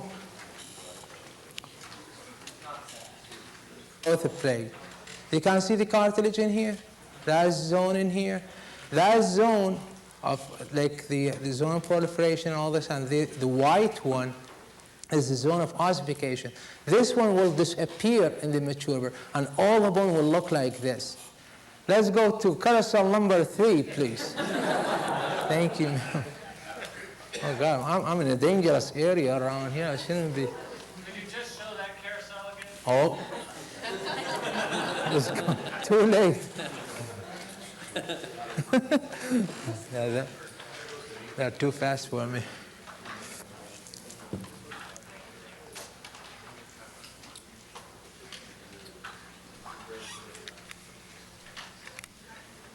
You see the difference? There is no growth plate here for them.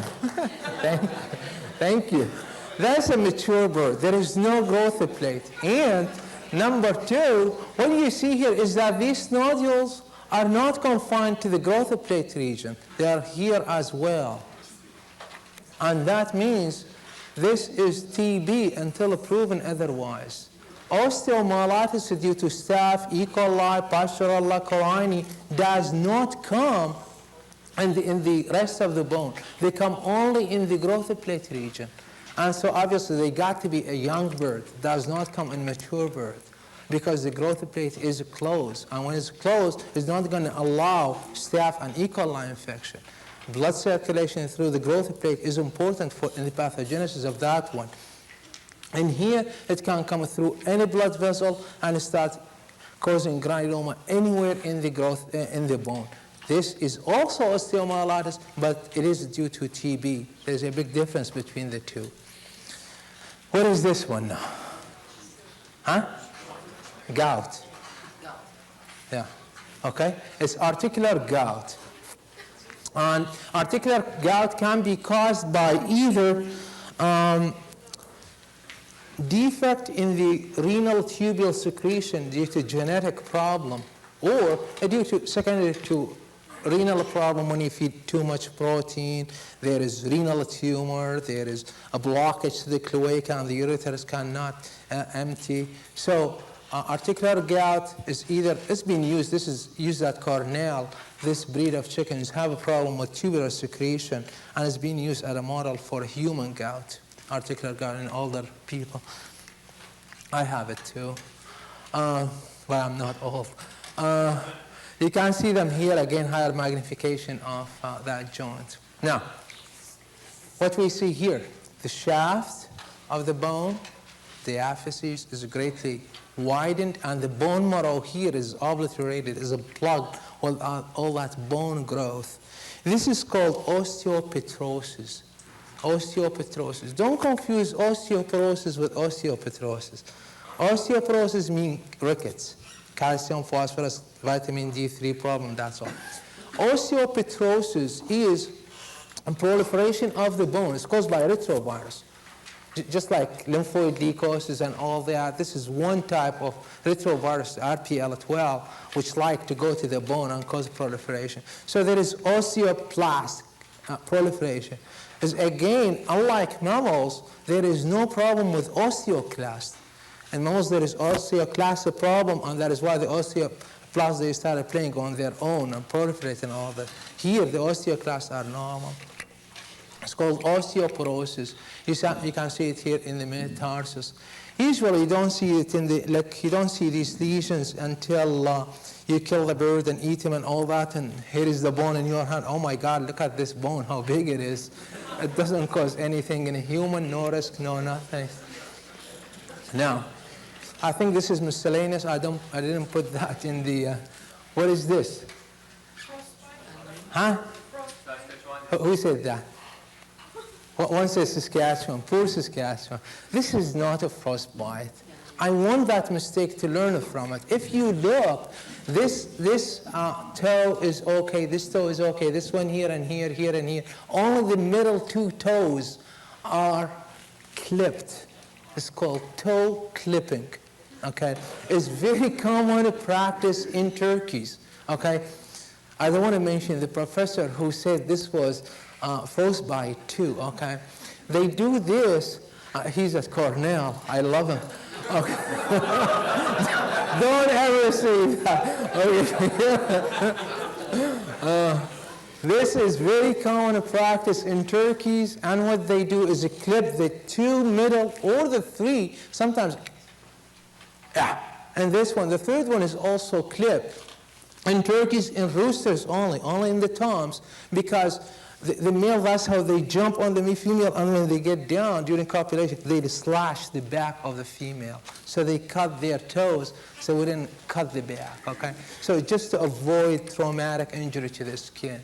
It's called toe clipping. Very nice cut, very sharp cut and all this. They do it either at day 1, around usually at day 1, maybe around day 5 or 6, yeah. Don't ever say that about Cornell now.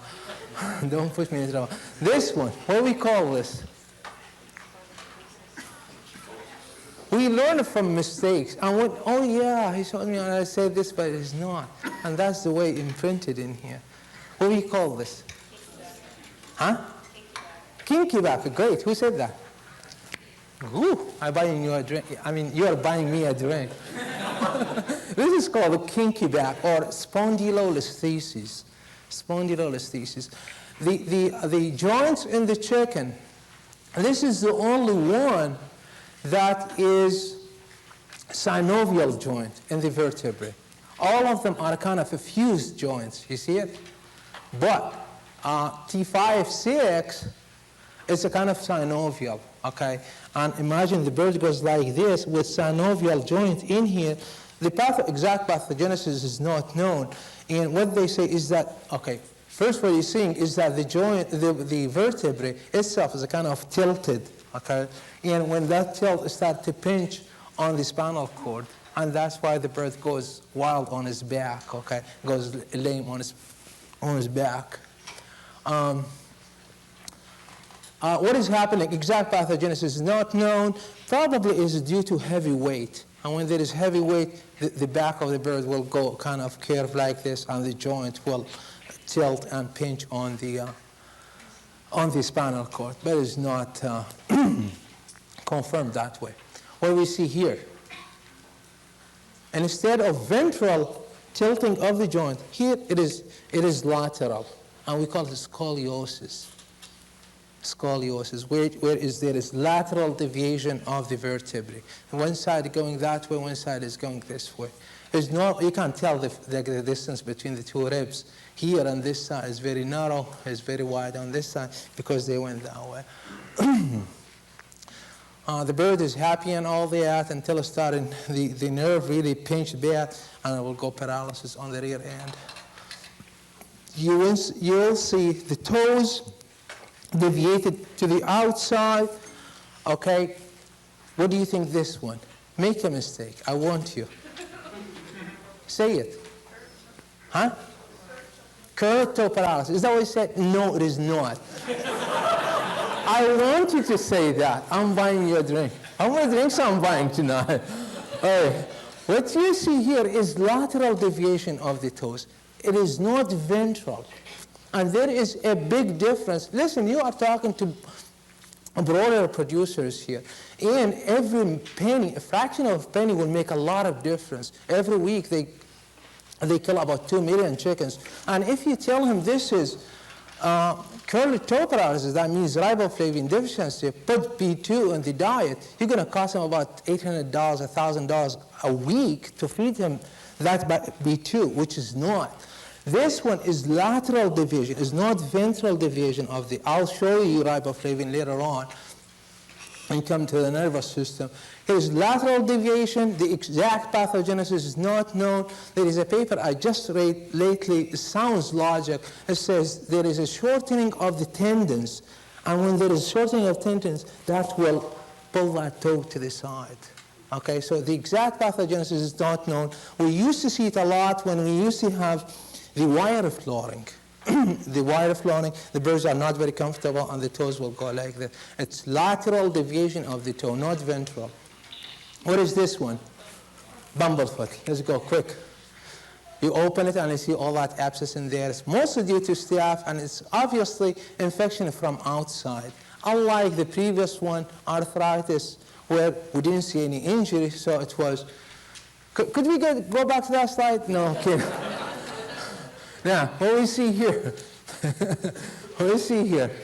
Make a mistake. I love that. Make a mistake. This is gout. This is not complicated air saculitis, okay? What you see is this chocolate white material. Chocolate, I said choke. White material, chocolate. Dreaming. Choke like white choke, just sprinkled, just like a flour, sprinkled on the heart. And you can look at the kidneys too. The chicken has 3 kidneys. 1, 2, 3 lobes on each side, okay? And you can see there is white stuff in the tubules of the kidney. This is called visceral gout or renal gout. And there is obviously, the kidney cannot get rid of that urate, so it will go into the blood, uremia, and will precipitate in the visceral organ anywhere, heart and the air sacs, or kidney, of course. Here is the ureter. Here is a higher magnification of the kidney. What is the sex of this one? Male or female? Female, great. This is the ovary, immature ovary. Here is how it looks like histologically, granuloma, all these giant cells. Giant cells, no matter what you give the chicken, they'll form giant cells. They'll form very quickly, beautiful ones. And you see all these clefts or fissures, which represent the crystals of the of uric acid. If you want to see these uric acid crystals, put this kidney in absolute, or a tissue in absolute alcohol, and then stain with GMS. Look at them here. And they're pretty. Sometimes they play around when I have an extra couple of dollars. That's what it looks like with GMS stain, the uric acid crystals. They may look like just like clumps of cocci and all that white stuff instead of being in crystal, amorphous urates they call it. Okay, what are we looking at here? Kidney. You can see the big tubule here is the ureter, and instead of being single layer, it's stratified squamous epithelium, and keratinization. Squamous metaplasia, keratinization, vitamin A deficiency. Great. It is epithelium. We got to go to there. Kidney. Renal tubules are filled with urates. This is a day-old chick. What are you going to tell me?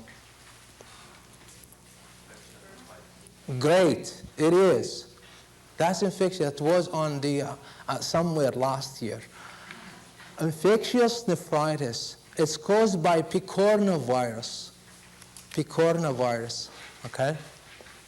Now, and all what you see is infectious interstitial nephritis. I'm going to come to this in a minute. Now, if I say this was a 3 or 4 weeks old chickens, what are you going to tell me?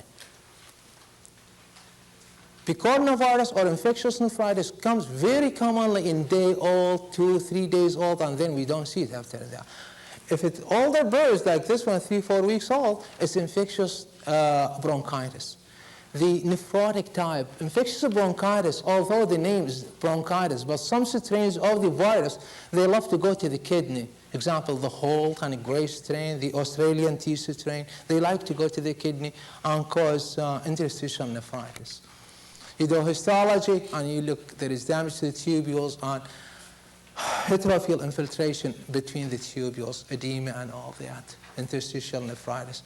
This could be infectious nephritis, if it was day old, or infectious bronchitis. If infectious bronchitis is coronavirus, if it was older than that. What do you think, what's in here?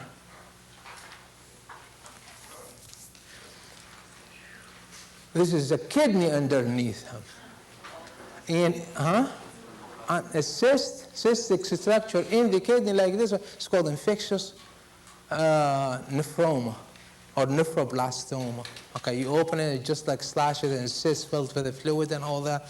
I got a case like about 3, when did we get this one?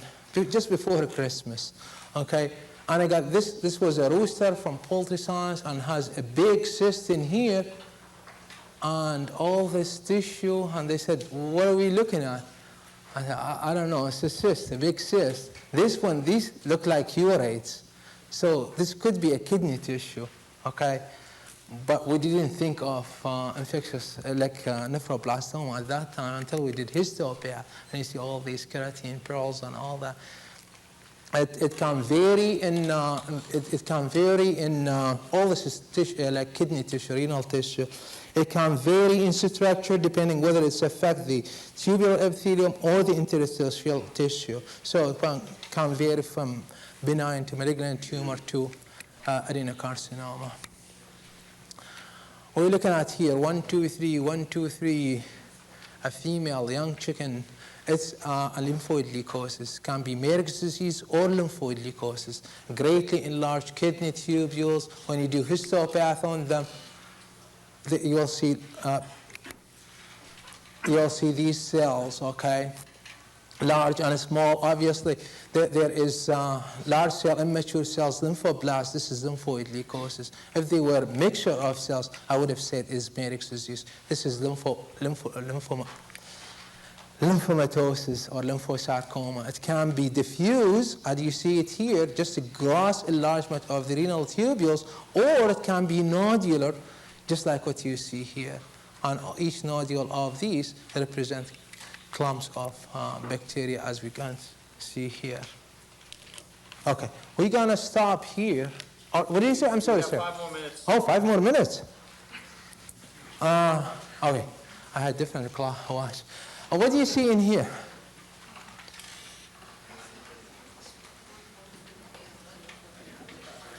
Is it a male or a female? It's a male. It's a male. Even there is atrophy of this side of the gonads. So what are you seeing here? There is no kidney. It's called renal hypoplasia. Renal hypoplasia, absence of one side of the kidney, is a congenital problem. Can also be a sequela to urolith, renal calculi, will cause damage to this. Which nerve is this here? We'll come to when we come to the nervous system. The sciatic nerve. When it goes under the kidneys, it's called lumbosacral plexus. Great. It's in the thigh called sciatic nerve. But it's the 3 branches in here. It's called lumbosacral plexus. Lumbosacral plexus. Now, you're looking at these kidneys, and you can see these little infarcts or necrosis. What do you think this one?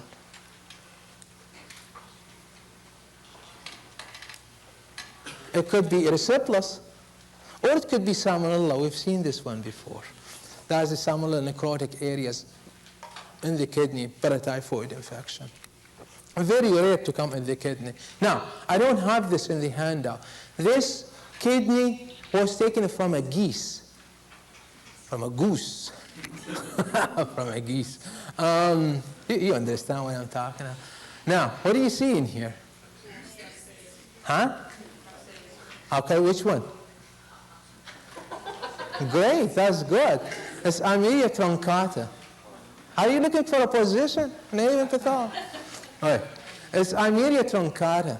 It's very common in geese and ducks. And if I say this kidney was taken from a duck or a goose, you're going to tell me this is Amelia Trunkata. This was a pigeon, but that's what I'm saying. That's exactly how it looks like in the ducks or in the geese. Amelia Trunkata. And all what you see, all these stages of schizogony and the renal tubules, these are the oocysts. Okay? Very common. We used to see them a lot when I was in Saskatchewan. Pathogenesis of this, ingestion right, but the sporozoite and all that will go through the blood vessels to the kidneys. Now, I published a paper on this. This is from a turkey. You can see hemorrhage under the capsule of the kidney or retroperitoneal. It's a rooster, it's a tom, it's a male turkey. What I did is I cut this pelvic region here and here, from here, all this area, put them in formalin for 24 hours, then I put them in decal solution for 48 or 72 hours, something like that, and cut them, slice them like this, and that's what I got here. Okay, you can see the hemorrhage is just sitting around the kidney. Okay, it is causing severe economic losses to the turkey industry. The paper, I used to call it perirenal hemorrhage, but the editor didn't like that terminology because it's only one lesion of the entire thing. And we call it sudden death syndrome in turkeys, with perirenal hemorrhage. There are 2 or 3 papers since I published mine in Canadian Veterinary Journal in 1990. There were 2 or 3 papers after that in avian diseases on sudden death with perirenal hemorrhage. They all call it the same way now. It's not known the etiology. Fast growth maybe is the reason. Students love this picture when I show it to them. I haven't seen chicken lying down like that. What you see in here is all that yellowish incrustation, necrosis of the skin of the hip, and it's called a scapy hip syndrome. Scapy hip syndrome. Again, the exact, I may have more slides of this. You can see it here. It's causing condemnation in the processing plant. USDA people, the minute they see lesion like this, the whole thigh will go. The whole drumstick will go. And that means loss of, causing loss of economic losses. The exact etiology is not known. We see it more in the winter versus in the summer. Maybe contact between the birds. All what it looks like histologically is necrosis in here. And you see bacteria, secondary bacterial infection, possibly bacteria that are normally present on the skin.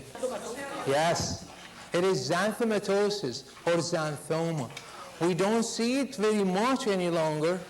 It's thought to be caused by contamination of feed fat and all that with hydrocarbon from the machines and all that. We don't see it much except on the exam. Sometimes it comes. Xanthomatosis. This is from outside, this is from the back side. All what it is, accumulation of, I hate to say honey-like. It's a kind of yellowish brown, thick, viscous fluid under the skin. It can also come between the wattles. Don't confuse this with cholera or something. I'll show you cholera in the wattles when we come to the skin later on. So it can accumulate under the skin between the wattles. When you do histopath, you can see these beautiful feather-like cholesterol clefts, granuloma, mononuclear cells, giant cells, and all that, and a foamy tissue. Now, it's not my slide. You see nodules on the skin, various stages of the disease, where it could be. Box, you do histopath, and here they are. See, they are like, no matter where they come, they look the same. They're kind of pink, and their center are kind of pale. I think that's how the cut comes at them, or something like that. They're characteristic, ballooning of the site of the cell, and the intracytoplasmic inclusion bodies. They are called Bollinger bodies, pox. This is the abdomen of the bird. Looks like a kind of cooked appearance. There is another lesion in here in the skin, around the belly, around here, and you can see very hemorrhagic, kind of dry and all this, around the skin, all this hemorrhage. This is what is called gangrenous dermatitis. Gangrenous dermatitis. You open that skin, and here you see it, a kind of serosanguinous fluid, hemorrhage is on the muscle, cooked appearance of the muscle. Looks exactly like a black leg in cattle, Hokkien bovine, and Clostridium. It's also caused by Clostridium. Either Clostridium septicum or Clostridium perfringens, usually with a staph infection. They may come all together. And usually an immune-suppressed bird. If you say immune-suppressed bird, that means either infectious bursal disease or chikungunya virus. I think I'll come to chikungunya virus later on. These are the 2 viruses that cause immunosuppression or depression in the bird. Here we go. Here are the wattles. What do you think this case is? It is cholera. It's fowl cholera, the chronic form. Okay? So far we have cholera in the joint. We have it in the wattles. We're going to have it in the earlobe. We can have it in the ovary. Chronic forms can come in 4 or 5 places of cholera. This is a chronic form. It's kind of abscess in the wattle. It is another one. I like these. You open them, and you see all that laminated caseated material in the wattle.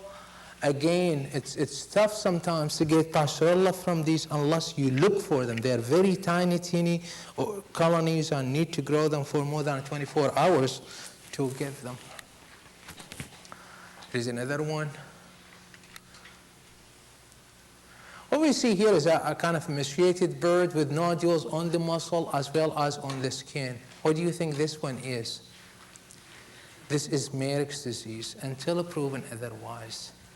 Maturation of herpes virus, which is the causative agent of Marek's disease, occurs in the feather follicles, and that's what you see.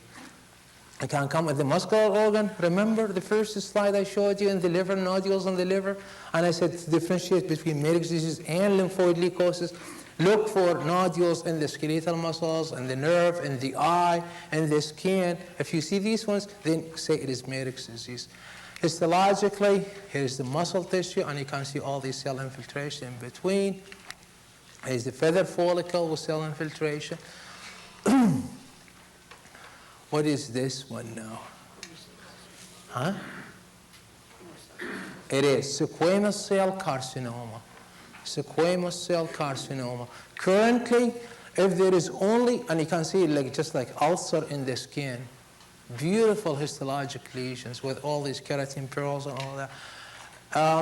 Currently, if they see one lesion, single lesion in the processing plant in the skin, they trim that part and they pass the rest. If it is more than one, two, they condemn the entire carcass. The exact etiology is not known, although viral etiology is possible, but nobody is sure. Okay, so it's the exact etiology is not known at the present time. Squamous cell carcinoma in the chicken. What you see here is dermatitis. When it is here in the around the hock joint, they call it dermatitis due to the bird is too heavy, and when laid down in frequent contact with urine and fecal matter and litter material and all that, and they get inflammation of the skin, either around the hock joint as well as in the footpad, just like this one. Okay, they call it pododermatitis. Usually staph infection and all this. With this case, when it comes in the footpad, biotin deficiency is being suspected as a complicating factor or predisposing factor, something like that, in addition to the irritation, contact dermatitis. That's what it's called, contact dermatitis. But biotin may be involved when it comes to this part of the body. Contact dermatitis can also be seen over the Keel Bursa, and this is a normal Keel Bursa. What you see here is the keel bone, okay? Here is the skin that is covering the keel bone. I'm trying to show you that the Keel Bursa, the skin over the Keel Bursa, has no feathers. As usual, it's devoid of feathers, just like this. So the kind of feather follicles are kind of open for any infection. When the bird is down on its breast, infection might occur through the skin. That's the normal bursa. Here is the keel bone, and here is the Keel Bursa. Okay? And here is the Keel Bursa when it's infected. This infection can happen from outside or as part of systemic infection and then localization, just like with the staph infection or infectious sinusitis. Okay? So infection just like could appearance in here. You can see all that casualty material in the bursa. Keel Bursa is called. Another one here, kind of chronic infection. Is a kind of acute one. This was from my experimental birds for a staph infection. You can see hemorrhage and inflammatory exudate all over. I got this one last week. Where is it? Last week, I finished the whole film just to show this, to bring it to here. What is it? Huh? Yes, who's that? It is a scalar leg mite or Nemidocoptis mutans or something like that. Scalar leg mite. And all what it does is it goes under the scales under the scales of metatarsus and cause a proliferation, hypertrophy, and hyperplasia, and all this, and comes like just like powder, just like flour under the scales. The scales are being lifted up, and it's just ugly looking, but a beautiful specimen, scaly like mite. I can't hear you. I think it is called mutans, Pneumocoptus mutans. Is that right? Yes, it is. Pneumocoptus KNE-MODE Coptus COPTES mutans MUTANS. Scaly leg mite. Very common. At Cornell, there is a project, as a matter of fact, on a treatment of scaly legs or something like that, and they started getting these. It was very irritating, and birds started chewing on their legs and all that, and birds are dying. We open them and we see the whole lungs and mouth and all that filled with mites that actually came from the leg. This one. This is, remember the keel bone sitting like this? And the breast muscle on the side. What I did is I cut this muscle like this. So what I am getting is the superficial pectoral muscle and the deep pectoral muscle. Here is the superficial, and here is the deep pectoral muscle. What you see here is a green coloration of the deep pectoral muscle. And this is a classic example of compartmental infarction. Okay, infarction of the muscle. As ischemic necrosis, what is happening is there is a fascia around the deep pectoral muscle. Very common, we see it in turkeys, also in a breeding hen, okay, in heavy birds. And what is happening is that the deep pectoral muscle is growing fast, but the fascia is tight on him. So it's going to cause a pressure on the blood vessel and cause infarction of that muscle. Very common condition, and causing lots of trouble lots of trouble and nuisance to people, because Thanksgiving, around Christmas time, and all that. So here's the turkey stuffed with all that smelly, great stuffing and all that, and the father comes trying to cut the breast muscle, and whoops, hey, don't tell the kids about this, okay? So the whole night is ruined because of this. It's not infectious. They can trim this part and enjoy the rest of them. Except they come to my necropsy room. What is in this bag? You're going to smell all that stuff and go the turkey on. It is absolutely, yeah. Deep pectoral myopathy, that's what it's called. This one is called nutritional myopathy. You can see all these white lines of necrosis on the breast muscle. This is caused by vitamin E and amino acids containing sulfur, that is cysteine. Vitamin E is getting more and more nowadays. We hear more about vitamin E deficiency, about horses and all that. You hear broiler chickens causing encephalomalacia. It's association with selenium causing exudative diathesis and all that. Something going on with vitamin E is the time for vitamin E, I guess. So we see loss of vitamin E deficiency. That's muscular dystrophy, the histopath. All the muscles are fragmented, replaced by fat. You stay with oil right O, here it goes. All fat replacement of the muscle. Talking about vitamin E, you see all this greenish exudate, greenish fluid accumulated subcutaneous, that the thigh region and the bursal, Keel Bursa region, the thigh here, and the crop under the skin of the neck, and this is called exudative diathesis. Exudative diathesis. What is happening here is vitamin E and selenium. Vitamin E in the plasma interact with the enzyme glutathione peroxidase, okay, and that glutathione peroxidase has happened to have selenium in its structure. When selenium is deficient, the peroxide starts to play like dysfunction, and there will be oxidation of the tissue, there will be damage to the blood vessel, and when that happens, there will be increased permeability of blood, plasma, and serum, and all that start to leak, as well as red blood cells, and that's why you see a greenish coloration. vitamin E and selenium. This one was vitamin E and sulfur-containing amino acid cysteine. Important to know that from a treatment point of view. What we see, here's a normal heart, and this one, the barrel heart or the round heart disease, round heart, a kind of biventricular hypertrophy is also caused, there are areas of necrosis here and there, is also caused by vitamin E, or at least is thought to be, let's be fair here, is thought to be caused by vitamin E deficiency. And this is how it looks like. Again, all that areas of degeneration in the heart are replaced by fat. This is oil.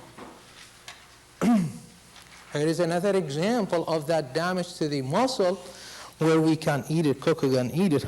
What is this one? Sarco, okay? Sarcosporidiosis. And what you see, just like a grain of rice implanted into these, and the muscle, could be in the breast like this one, could be in the thigh like this one. There is no much significance to it unless it's very large number and they start pinching on the nerve, so it'll be functional paralysis, just impinging on the nerve, and the bird will become lame. Or if it comes in the wing, then the bird cannot fly. You don't find it until you shoot the bird and open. Obviously, this bird was flying and all that and was shot, then skinned, and that's what they notice. Here is a higher magnification. Sarcosporidiosis. Sarcosis reali or something like that. Don't ask me how to spell it. Here it is. There could be no inflammatory reaction around him, and sometimes when this is ruptured, there will be extensive inflammation in here. Otherwise, it's intact, has no, this is the sarcocyst itself. There is no inflammation around him in the muscle. A kind of a space-occupying lesion, that's what it is, and start pinching on the nerve. What is this one?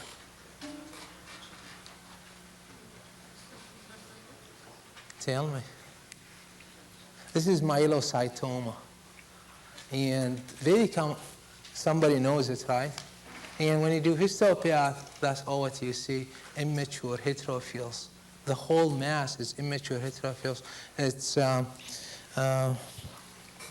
also caused by the retrovirus of lymphoid leukosis. Probably I didn't put it there. I added that afterwards. Just one of these.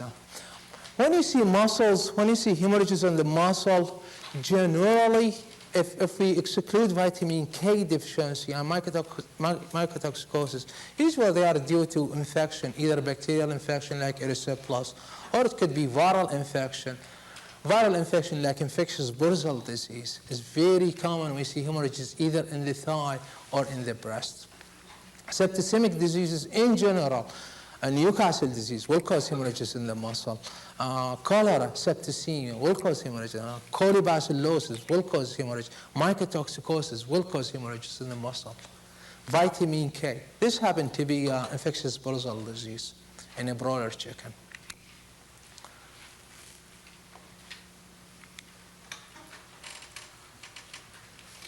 We are coming toward the, we have a 3/4. Last slide. This is the muscle and the breast. He said, I don't know why you ask for it.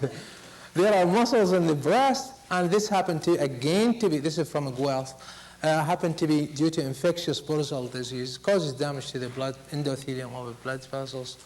Now, here is a classic lesion. We're getting in the nervous system. What you see here is herniation of the brain into the venous sinuses. This is vitamin A deficiency. What I did in this case was just to prove, no, I shouldn't say that. What I did in this case is I took the whole head in a bird, that original bird with vitamin A, you saw all that lesion everywhere. I'll show you, he has beautiful lesions elsewhere in the body, and that's where I started to say vitamin A deficiency is a multi-system lesion, you know.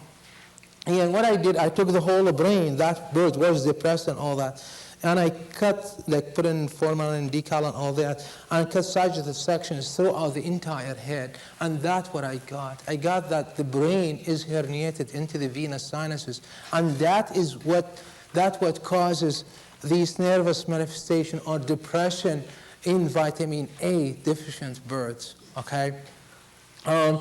If you look in the literature, in the books, still, with the exception of avian disease, avian histopath by Dr. Riddell, who was my supervisor, he took a copy of this one. With the exception of that, if you go back to the books, they'll say nervous manifestation due to vitamin A deficiency is due to an increased cerebrospinal fluid. I think that was borrowed from calves or bovine in general, vitamin A deficiency. I don't believe it happens with cases of chickens. In chickens, vitamin A deficiency also impairs the remodeling of the bone. Okay, and when that happens, the bones started to press on the nervous system here, or maybe on the spinal cord in the vertebrae. So the lumen of the vertebrae become narrow and pinching on the nerve, and that's what causes nervous manifestation. This is vitamin A deficiency. This one is vitamin E deficiency, and this is encephalomalacia. Okay, I'm seeing so much of this in Mississippi now. The bird with encephalomalacia, we see it around 2 to 3 weeks of age. The bird is dying because central nervous system problem, okay, it's vitamin E, pure vitamin E deficiency. The lesion here is particularly in the cerebellum alone, and because nervous manifestation, the bird is falling, and he's trying to stay where he is by flapping the wings, okay? Otherwise he'll be toppled to the back, on his back, or he may lay down on the side and pedal with his legs, trying to stand up again, just like me trying to keep this in place. And what is happening here is that, as I said, the cerebellum is the part that is affected, is the target organ versus the normal one. What is happening here is edema of the cerebellum. Remember, again, vitamin E is antioxidant, and in cases of vitamin E deficiency or marginal vitamin E, there will be damage to the blood vessel, and there will be exudation of edema in the tissue. If it was vitamin E alone, we will see this edema in the cerebellum. You give them vitamin E, second day, if this lesion is not severe, this is very severe. If it's not severe, it'll come back to normal. All the mortality will stop in 24 hours after you put vitamin E in the drinking water. Sometimes when you cut through the cerebellum, you see areas of necrosis and hemorrhage in the cerebellar tissue. They all check, unable to stand nervous manifestation. If I put in sequence the causes of this, AE is number 1, avian encephalomyelitis, which is again enterovirus, coronavirus.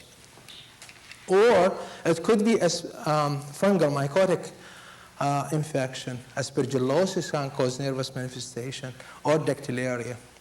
This happened to be AE. You do histopath, there is nervous manifestation due to AE. When these birds, they either die, or if they recover, they will have nervous manifestation like this for a while, and they'll die because of starvation, up to 4 weeks. Or they may have eye cataract. Okay, we'll see that in a second. When you do histopath on the brain, you'll see this perivascular cuffing. That's the only lesion you can see with AE. It's not pathognomonic, but that's all what you see. You don't see any mycotic element, no fungal element, so it is not aspergillosis, it's not dactylaria, because this is the only lesion. They all check. Most likely it's encephalomyelitis due to AE. You take the brain for virus isolation. We're talking about the nervous system here, and what you see in here is a classic example of Marek's disease. And what you see is Marek's disease come in unilateral. So it's one side that is affected.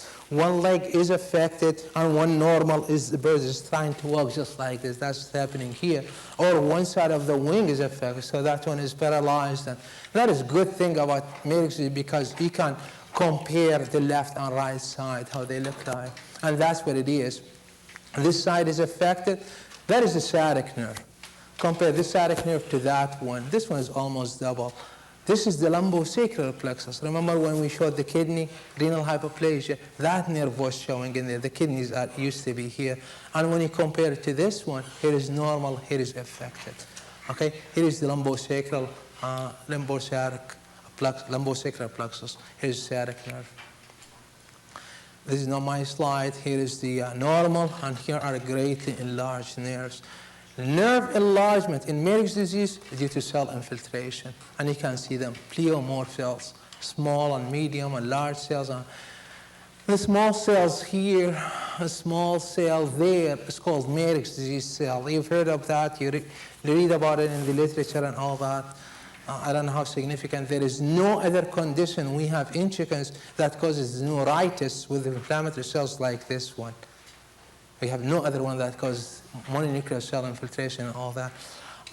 That curly toe paralysis, I'm going to assume, we are in the nervous system now, is called polyneuritis, but there is no inflammatory cells in there. Itis at the end, inflammation, I think is a misnomer because all it is edema of the nerve, that's all. That nervous manifestation in the chick, if it is not AE, it is mycotic infection. You're going to see granuloma like this one. And this was due to dicturia. There were some mycotic elements in here. I lost the slide. I don't know where. And just to say here, like the nervous manifestation with aspergillosis, is it due to aspergillus penetrating the blood vessels and going into the brain tissue?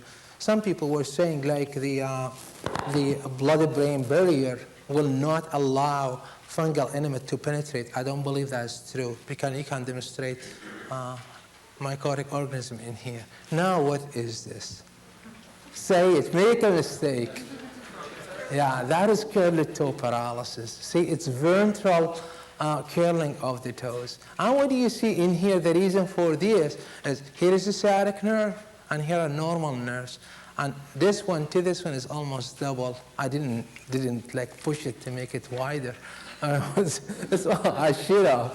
It's almost double. And when you do histopath, it's bilateral, and that's the difference from Myrick's disease in young chicks. Okay, and when you do histopath, you'll see all this vacuolation, all this edema of the nerve, and that is the cause of riboflavin deficiency or B2 deficiency in young chick. I think I have a cross. Okay, so that's what they call polyneuritis. I don't think polyneuritis is the right terminology, but you're looking at a bird with nervous manifestation. What do you think this one is? Could be Newcastle, the nervous form, okay? Every time you pass the velogenic form, when they start to recover, if they didn't die, it will end up like this. That's the Newcastle number 1. What else? Botulism. Botulism will cause lumbar neck, paralysis of the neck, where it will be extended. The whole muscles are paralyzed. I don't think they can do twist like that, but I could be wrong. I haven't seen it due to that. The other causes could be Myrick's disease, okay? This one, I got this case like in December last year. This happened to be reticuloendotheliosis. Myrick's disease, reticuloendotheliosis, or Newcastle can give you downward retraction of the head or torticollis. When you see it in pigeon, what do you think? Or who says salmonella? Or salmonella paratyphi. It's these two. Either salmonella paratyphi goes to the brain or to the joint I showed you earlier, or the kidney and ovary and all that. So it's either nervous manifestation in pigeon, either this salmonella paratyphi or herpes virus. And we've heard of so many papers from Canada in particular about herpes virus this last year. What do you think this one?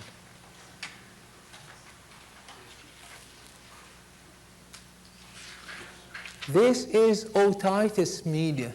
This is fowl cholera when affecting the ears and the cranium. That's another form of Pasteurella maltosida, the chronic form. It can come in the ear or in the cranium and cause nervous manifestation. That's a cute one, neat one. I don't want him into me, but what do you see in here? We are in the eye, obviously. And you see this casus white, casus material covering the eyelids. If I cut the slide up to here, I would say this could be aspergillosis. But since I'm looking at nodules in the esophagus as well, what do you think this one? Vitamin A deficiency. Okay?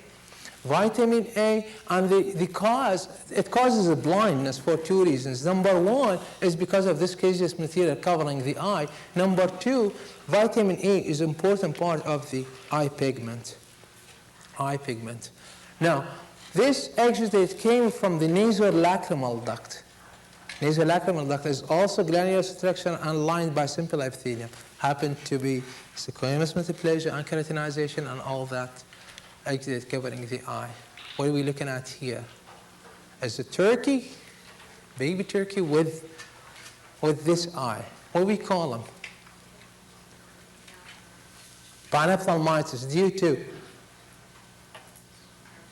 huh? Great, that is number one. Salmonella Arizona. Salmonella Arizona, it's a yolk sac infection and it goes to the eye. Okay? Septicemia and they localize in the eye. This is adult bird. If I look at it, you say, well, it could have been from day old. He got, Arizona is very common in turkeys, but it can come in chickens too.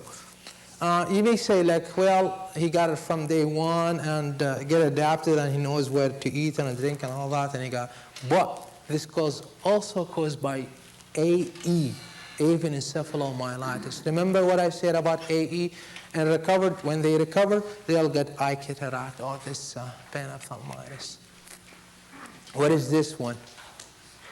The pupil, but it's a kind of indented. Huh? It is Marek's disease, typical Marek's disease in the eye. So that's how we're going to differentiate between Marek's disease and lymphoid leukosis as we go. And the cause for this is Marek's disease, but can you see all this white discoloration due to lymphoid cell infiltration in the iris, and it started to indent the pupil. Okay, here we go. I presented this last year in the AVMA. From here to here is the conjunctiva.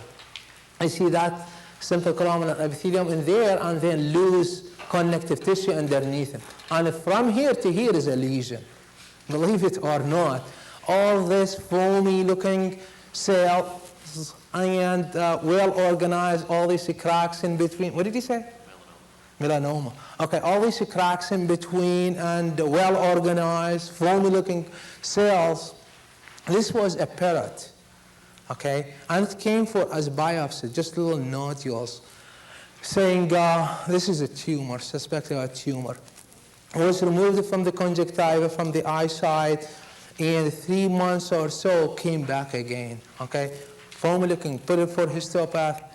Look what we saw. I put it like immediately when I think of foamy looking cells in parrots or in pet birds, immediately you ask for acid fast, because that is how TB presented itself in a bird.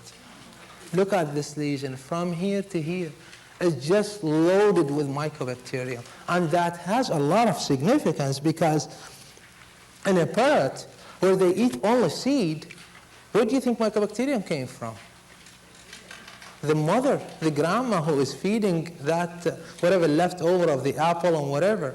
So public health was involved in this one. The grandma was coughing and she had TB and she's the one who passed it to the parrot. That's how it goes. That's what public health comes in this one. Now what we're looking at. This is the same chicken. I love that chicken. It's all dead. What? I love him. What are we looking at here? Huh? Yes, it is. Say it louder. It is the bursa of Fabricius. That is the bursa. And you can see all that caseated material in the bursa. I took this in 79 or 1980. I didn't know vitamin A deficiency can also come in the bursa of Fabricius. And look what, when we did histopath on this one. Here is the bursa of Fabricius. Look, the epithelium, instead of being single layer, it went in squamous metaplasia and all this keratinization into the bursa. Just a beautiful, fantastic lesion. Look at him here. Squamous metaplasia and keratinization, vitamin A. That single chicken gave me, I don't know how many histo slides and how, I wish they come more often, that kind. Now, sex, male. the 3 kidneys. What is this organ? That is the normal bursa of Fabricius.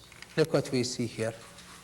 That is the normal bursa, and this is the best angle I can get. You see there is an exudate on top of that bursa. This is a kind of rusty-looking exudate on the bursa. That's due to Gumboro, or infectious bursal disease. Infectious bursal disease is caused by a virus. Recently, 2-3 years ago, has been classified as Adrenovirus. The target organ is the bursa, lymphoid tissue in the bursa. It can come in the cecal tonsil, in the thymus, in the spleen, but it doesn't cause as much damage as it is in the bursa. And that is very important. The bursa and the chicken produce B cell. Okay, B cell, the thymus is T cell. When it hits the bursa, the immune response goes down. When you give vaccine, you're not going to have much response to that vaccine. Infectious bursal disease, as well, it will make them susceptible to inclusion body hepatitis. We looked at that liver. It becomes susceptible more to gangrenous dermatitis. We looked about that. Becomes most likely like, it's just like AIDS. Okay, just like AIDS. When you hit the B cell in the system, and the system becomes susceptible to anything you give that system. And that's what's IBD, infectious bursal disease. Here, when it is in early stages, you can see the bursa is greatly enlarged. You cut this bursa and you see all that cases exudate in there. It's actually a very thick chicken soup, like just like thick exudate is being exuding from that inflamed bursa. This is how normal bursa histologically look like. Each folds of these, each fold, they don't show very well. No, they don't show well. It's called the plica or a plica, and there are about 8 to 12 folds in each bursa. And that is the whole plica. And inside each, there is a lymphoid follicle. Each one is called lymphoid follicle. Now, each follicle consists of a cortex, a medulla, and here is the cortico-medullary junction between them. This is a normal architect of the bursa. Look at it when it's infected with infectious bursal disease. There is a damage to the lymphoid cells, and all these pycnotic cells are inflamed, like all dead cells, or on the way to be dead. The damage is not only at the cortex, but also at the medulla, and you see all these pycnotic cells. As you get toward recovery, these cells, the epithelial cells, become more elongated, tall, and a kind of glandular. The tissue, inside the follicle becomes empty, and this is called cystic cavitation. Cystic cavitation. Between the tissue between the follicles, this one, there is fibrous tissue proliferation. Look at this. Fibrous tissue. And that's when the bursa will shrink and become small in size. Originally, when it was originally infected, it was big because of edema and so much influx of blood and inflammatory cells going on. Later on, that edema will be absorbed and gone. The inflammatory cells are all dead, cystic cavitation, and fibrous tissue, just like ropes, trying to tie up everything. Characteristic pathogenic mnemonic of infectious bursal disease. I like that one. Intestine. Spleen. If we are saying this is a pheasant, what do you think this one? Where are we? Marble spleen disease. Great. And it is caused by Adrenovirus 2, the same cause of, I'm trying to find out where I am. Okay, we're not very far away. It's the same cause of hemorrhagic enteritis in turkeys, the same cause of splenomegaly in chickens. Marble spleen disease, greatly enlarged spleen, all these areas of necrosis and hemorrhage, pathogenic mnemonic. You do histopath and you see these inclusion bodies, just like the ring type inclusion bodies, type 2 adenovirus. Now, what is this organ? Huh? It's the bursa, great, yes. I'm going to look at this. I took this last week. Look what you see, crypto again. Okay, the cells in here, it's all a single epithelium, but it's becoming more glandular and tall and all that. Again, whether this caused by crypto or there is something else and a crypto happened to be there, I don't know. There is some debate about cryptosporidia. If you talk to people from Georgia, they love cases like these, crypto and all that, and they'll say, yes, it is the primary cause of this this lesion in here. There are some heterophiles. There are heterophiles is called neutrophil in chicken, called heterophil. Oh, there is a higher magnification of this. Usually you see them just like glistening crystals like bodies on the top of the epithelium. Happen to be taking darker stain in this one. Here you go on the bursa again. I got this last week. Okay, we are in the reproductive system. And you can see all these misshapen eggs. If the question says, what is the most likely cause of this? You say infectious bronchitis. That's what they are looking for when they ask a question like this. If they say, what are the causes of this? Could be infectious bronchitis, could be vitamin D3, it could be calcium, it could be copper. Okay, all these will affect the eggshell gland part, the uterus and the oviduct. Infectious bronchitis affect that part of the uterus, and because of this, the eggshells become kind of deformed. Look at this one, just like a brain. Fissures and it could be infectious bronchitis. It could be any factor that affect the uterus. This one, I hate to say it, but it could be adenovirus. I said it could be adenovirus. I got this toward the middle of last year. Shellless eggs can be due to calcium phosphorus deficiency, but this was not the case in this one. So the second possible etiology is adenovirus 76. You've heard of that, egg drop syndrome 76. That's when adenovirus was discovered in Europe in 1976. And we say we don't have it in the USA, and we don't have it in the USA. Now, what we're looking at here is a female, obviously, and this cyst in here is called cystic oviduct. The female has 2 ovaries and 2 oviducts, but only the left one will grow and become mature and so forth. The right one becomes rudimentary. If there is incomplete involution of that oviduct, it will become filled with a fluid and become cystic, just like this. It has absolutely no significance unless it becomes very big and it starts pressing on the organs and all that. Quite often I tease the students, what is this? And some of them, it's urinary bladder. Okay. Chickens don't have a bladder. That's where the confusion comes. Okay. So unless it's very big, it has no significance. Here it is again. And look at it here. Okay, it's very big. Guess how this is going to look like from outside? Just like ascites. And here it is. Look at it, just like water belly. And like I showed and tell at Cornell last year, we were presenting this. I said, well, this is a case of ascites. And I said, oh my God, wait a minute. It could be right cystic oviduct. Okay? You can see with the ascites, unless there is heart failure, you don't see that deep congestion of the muscles everywhere. You remember that case where it's a kind of still white muscle and all that? This one, because it's pressing on the internal organs and all the others. Anyway, that was right cystic oviduct. This layer, I opened this chicken, and there were 34 or 42 eggs, I forgot the number, of eggs free in the abdominal cavity. Only yolks floating in the abdomen.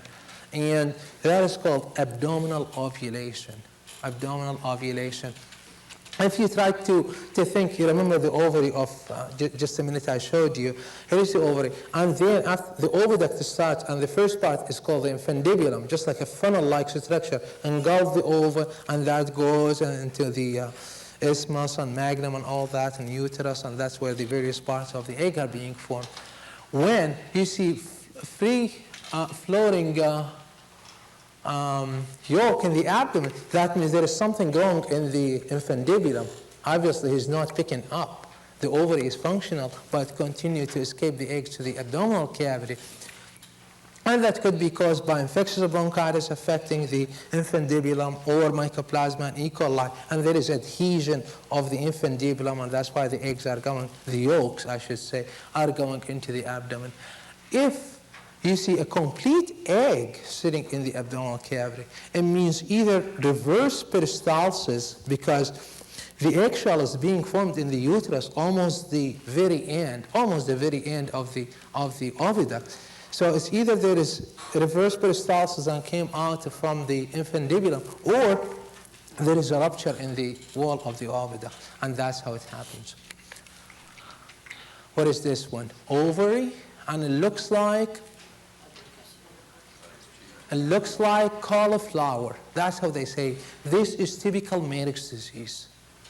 Marek's disease ovary. When it comes in mature bird, it looks like this. You do histopath, and you can see here are the follicles and all these mononuclear cells and filtration between the follicles. Marek's disease. What is this one? Ovary and a cystic infrastructure. I don't think it is there. Okay, it's called cyst adenoma. Cyst adenoma. And it's being claimed due to retrovirus again. We see it maybe 1 in 1,000 or so, but I started to hear from a